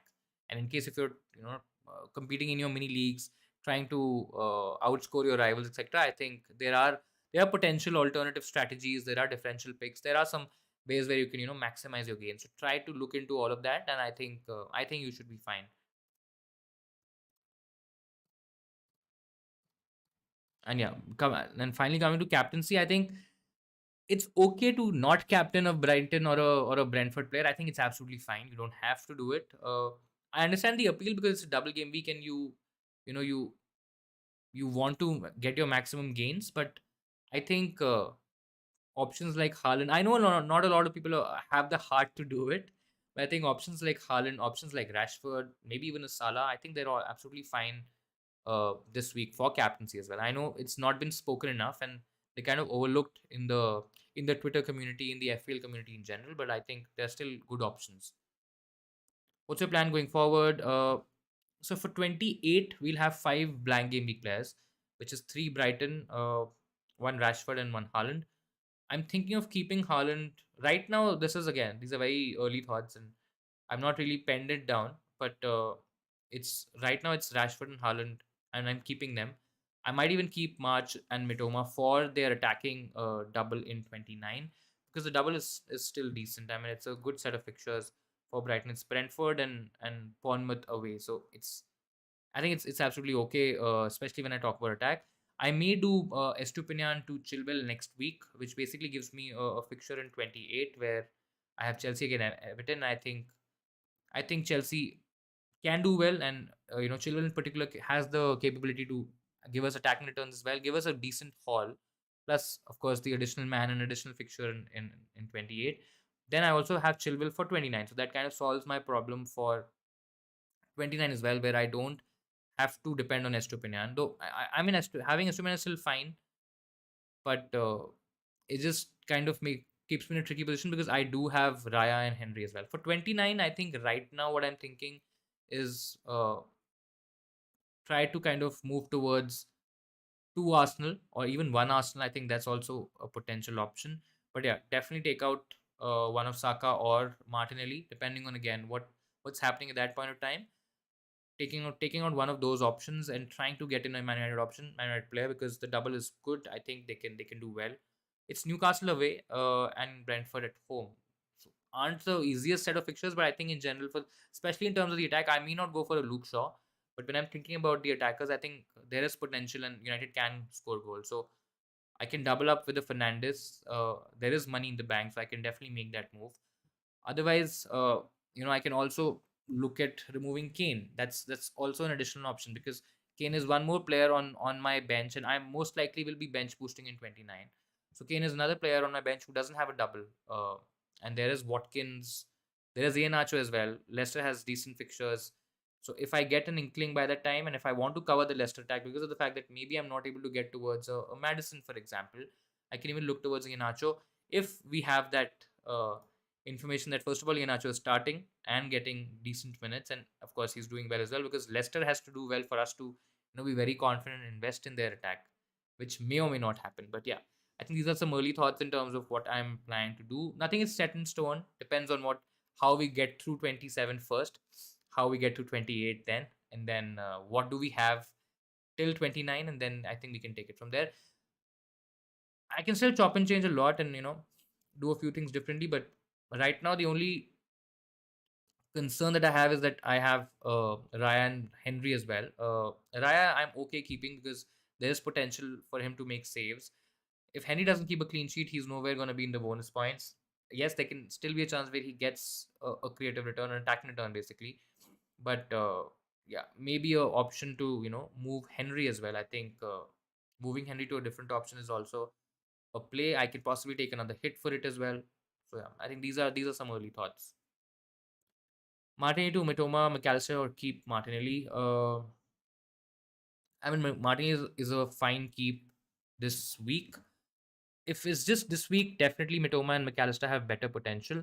But if this option is also there to stay in your team for Game Week 28, I don't know what your plan is for Game Week 28. But in isolation, I think I will do the Martinelli to probably one of the Brighton mids, and again, depending on whichever one you feel is fine. Both options are good. Both have their pros and cons. On the eye test level, Mitoma looks really good. He's been getting returns as well. His underlying stats haven't been as great as maybe a McAllister as well. March definitely outscores both in terms of the numbers, or outdoes both in terms of numbers. McAllister has penalties in his in his locket, and then there is also a chance that he continues to play in that advanced AM position in the number 10 role. So again, as I said, both have their pros and cons. I feel Mitoma is slightly better. It's more of a personal hunch. If you feel McAllister is the way to go, definitely go for him. And if you feel that you do not need this player for 28, or maybe you are planning a switch already in 28, then I think make that switch. Has more potential, but it's not a must to do move. I mean, you need to consider what you're doing this week and what's your plan for next week, and then take a call.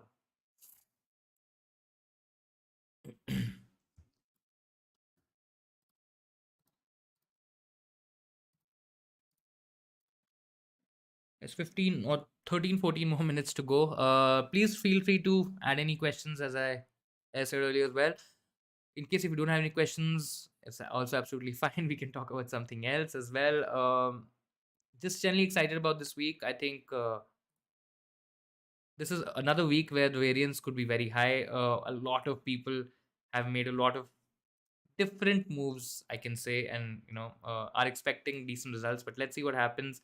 I mean, the likes of Tony, Mitoma, Estupinian, McAllister, me, they are the options that Tony has 800,000 transfers, so his ownership is definitely going to be more than 100% because if people are going to captain him, I think there's a risk of rank loss there as well. So if you don't want to take any chances, if you want to play very safe, I think Tony is absolutely fine. You can easily get him and captain him.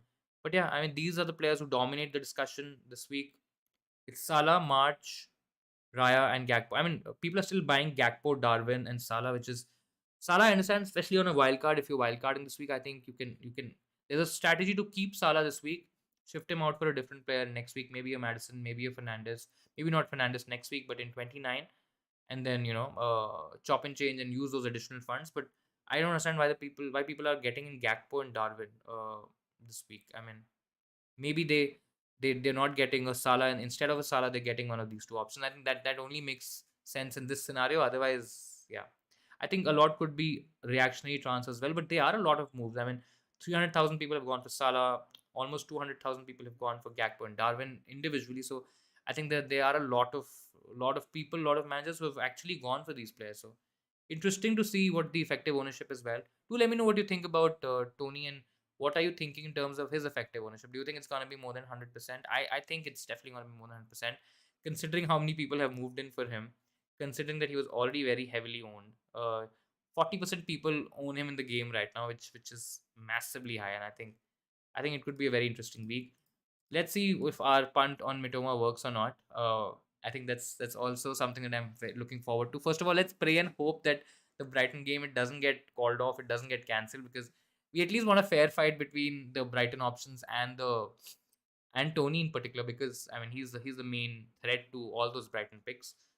But yeah, let's just hope and pray that the game first happens, and then let's see where we are from there.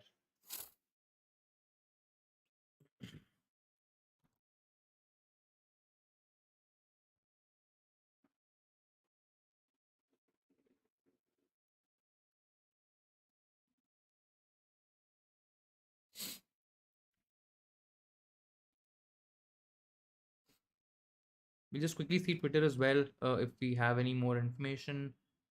If there's anything to share, if you get to know anything as well, please feel free to add it in the chat, in the comments. But yeah, don't keep your moves, don't keep your or don't at least save your teams right now. See what transfers you're making. Don't leave it till the very end, because you just never know. FPL servers can crash anytime, and you may or may not be able to do your moves. So don't keep it till the very end. Just if you have a move ready, if you have a move plan, if your captaincy is set, go right now, do the moves, and if you want to come back, do come back, and then we'll continue from there. But yeah, just don't keep it till the very end. I think we've gotten burnt enough to understand that that can be very risky, and it just spoils your whole weekend, right?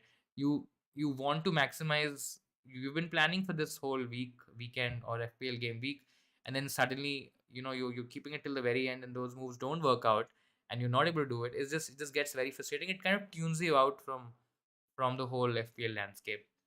I hope Mitoma outscores Tony. Fingers crossed. Let's hope so. Let's hope so. Let's really hope that Mitoma does well this week. Last week was actually a bit difficult to get. Of course, United was there, and that whole conversation is there. But I personally don't think so. I would have started Mitoma in any capacity. I think it was always a choice between March and Mitoma, and one of them. And I think we went for the right option. But let's see what happens this week. On a wildcard, should I get Reece James instead of Chilwell? I'm planning a benching them. I still feel that you should get Chilwell instead of Reece James. Reece James is, I mean, he's very injury prone. He is not getting it's he's not gotten enough minutes in his legs to convince us FPL managers in general as well that he can play regularly. There's also a chance that even if he starts, he plays maybe 60 minutes. On one side, you're very confident that the clean sheet is locked in, but then there's also a chance that he doesn't, start. So I think Chilwell is still the better option, the safer option to go for, the better pick to go for.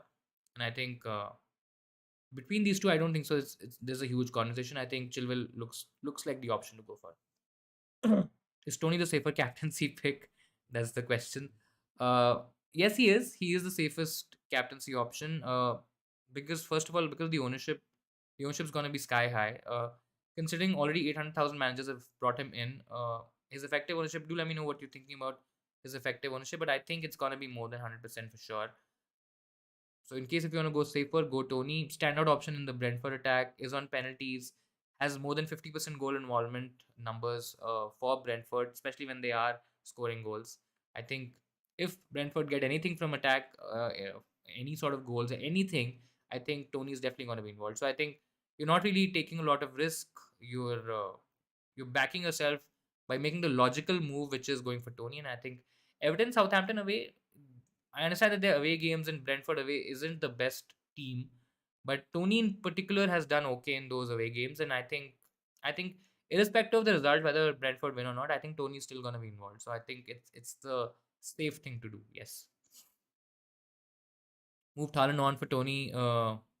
Really have to hide behind the couch for the City game. I mean, that's gonna be very very interesting because and it's the last game tonight. But yeah, Crystal Palace away could still be tricky. Don't get me wrong. I think there's still a chance that they, maybe it's 1-0, 1-1 sort of a game. Could be, but if City get the first goal very early on in the game, I think then it's probably going to be a 3-4, maybe even more sort of a game, and that is where we see something like a Haaland scoring a brace, maybe a hat trick.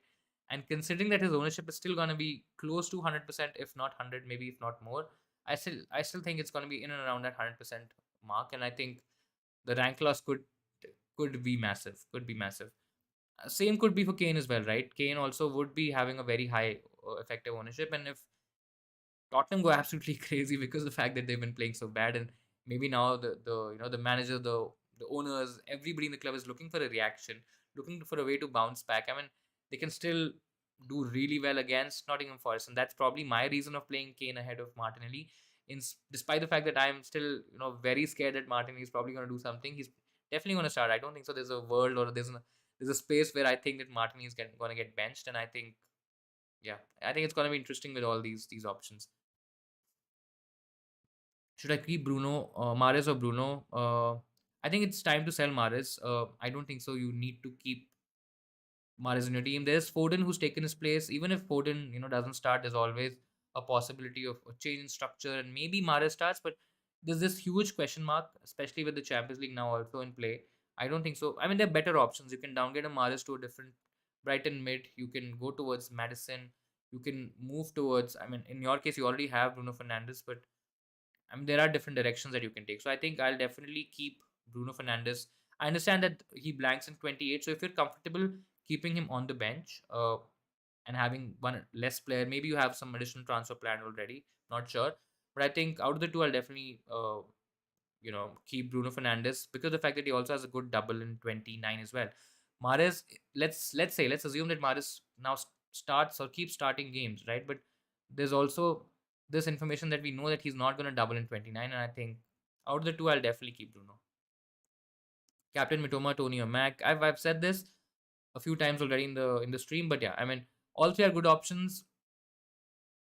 Mitoma is doing really well on the eye test. I mean, he's getting returns. He doesn't have the numbers of a McAllister or even a March, for example, but I think he's still a good option. Tony's the safest pick out there. So if you don't want to go against the crowd, if you do not want to go for a single game week option as well, because maybe you're scared, maybe you don't think they have enough in them to outscore these double game week players, you go for Tony as a safe option. The third direction is if you want to attack, if you want to go aggressive against the crowd, if you are trying to gain rank, maybe in your mini leagues you've seen, you have an inkling, you have an idea that somebody has a March, somebody has a Mitoma, somebody maybe has as a Tony, for example, and these are potential captaincy options in their teams, and you are kind of lagging behind. In that scenario, you try to captain McAllister. He's on penalties. If he plays, and I think he will continue to play in that number 10 role. I think there is a lot of potential in there. He's also on pens. His numbers are okay. He's not a striker. We have to adjust our expectations as well. So there's still a chance that he may not score enough goals or a high percentage of goals as compared to what we are expecting. But I think his overall involvement is going to be very high. Plus, there's always a chance of getting a dodgy penalty and getting 3 bonus points, maybe getting a winner and all that stuff. So I think all three good options depending on which direction you want to take. I have my captaincy on Mitoma because I have a hunch on him, and I have a feeling that he's going to do well. But you won't go wrong in either of these options. Mac or Tony captain, I've answered this. Zinchenko, Trippier. Trippier is again the safer play. If you want to protect rank, play Trippier. Also because of the fact that Trippier has a better fixture. Wolves away aren't really a great team. They don't score enough goals.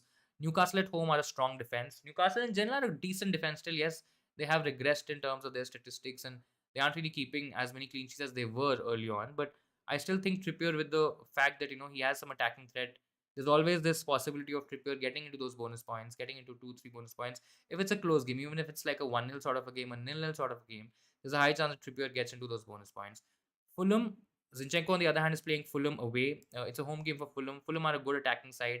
They have good attacking stats. They do score goals, and I'm a little skeptical about Arsenal keeping a clean sheet in this one. I think it's going to be a very open game. Might be a 2-2, 3-3 sort of a game as well. So I still think Trippier is the play here.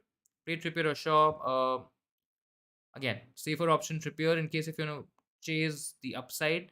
Shaw definitely gives you that upside, gives you that direction because it's against Southampton. You may expect a clean sheet. He can even get you some attacking returns as well. But it's still a slightly risky option because you're probably gonna bench Trippier in that scenario. So I think I think Trippier is still my preferred option here. Shaw, Trippier, I've already answered that. Guys, a minute to go. Please, if you have any more questions, please feel free. Otherwise, that'll be about it for the deadline stream for game week 27 deadline. I'll also quickly check my team in terms of my captaincy. Our captains Mitoma, vice captains Tony, Martinelli, Zinchenko on the bench. Fingers crossed. Let's just hope that we are able to kind of get through with this and get on with this. I think it's time that we get back into green arrows. There have been a couple of big red arrows for my own team personally. I mean, I think we reached a point where were at I think around 45K, 45,000 in the world, but then it's kind of gone downhill from there. Let's see. I think this is a very interesting week to catch up on rank and gain rank because there's so many outlets that you or you, me, or anybody else in FPL has at this week, and I think a lot of things can go right, a lot of things can go wrong as well. But I think it's gonna be interesting. That's deadline, guys. All the best for Game Week 27. I hope you have a great week, a great game week as well. And yeah, let's go from here. March captains have nothing to lose. I mean, yeah, if there's nothing to lose, nothing on the line, I think why not go and put yourself in a chance to get lucky, maybe get some points. There's always a chance that can happen, and you may end up scoring all the other mates that you have in your leagues, etc. And I think you'll be gloating by the end of the week. So let's see. Interested and excited about Brighton's games. Of course, we have that early kickoff as well with Bournemouth and Liverpool. I think that's going to give us a fair idea in terms of where our game week is going, because if that's like a 1-0 Bournemouth sort of a game, a 0-0 sort of a game, I think it's good omen, and better things might happen in the day or tomorrow as well. But yeah, I think we'll kind of end it there. Thank you so much again for joining. Please feel free to hit like, hit subscribe. If you're new around here, do subscribe to the channel. We do this week on week, every week. There's a lot of content that is generally put out on YouTube. We have a blog as well, which is insanelyfootball.com. You'll find a link of that in the description. If you want, you can check it out. We do wildcard drafts, strategy guides, captaincy options, all the stuff that you need and you feel that is important for you to take decisions. Of course, I do not still I try to be very neutral and I don't try to influence decisions, but all of the important stuff will be there. There's also a podcast that we do, so in case if you are interested in hearing the audio and not probably going on video, etc., I think you can hear us this coming week as well. We'll be doing the game week 28 review. I'm also thinking of doing a review or a catch up sort of a stream on Monday. So I'll be putting a post on Instagram. So if you're interested to, kind of join in, do let me know. I think that'll also be really helpful and interesting to see what people are thinking for 28, because there's a lot of strategies and there's a lot of planning still remaining for 28 and 29, which we will discuss in the upcoming week. But yeah, I think I'll leave it there. All the best. Have a great week. Enjoy the football and enjoy the rest of your weekend. Keep smiling, and I'll see you guys next time. Bye bye.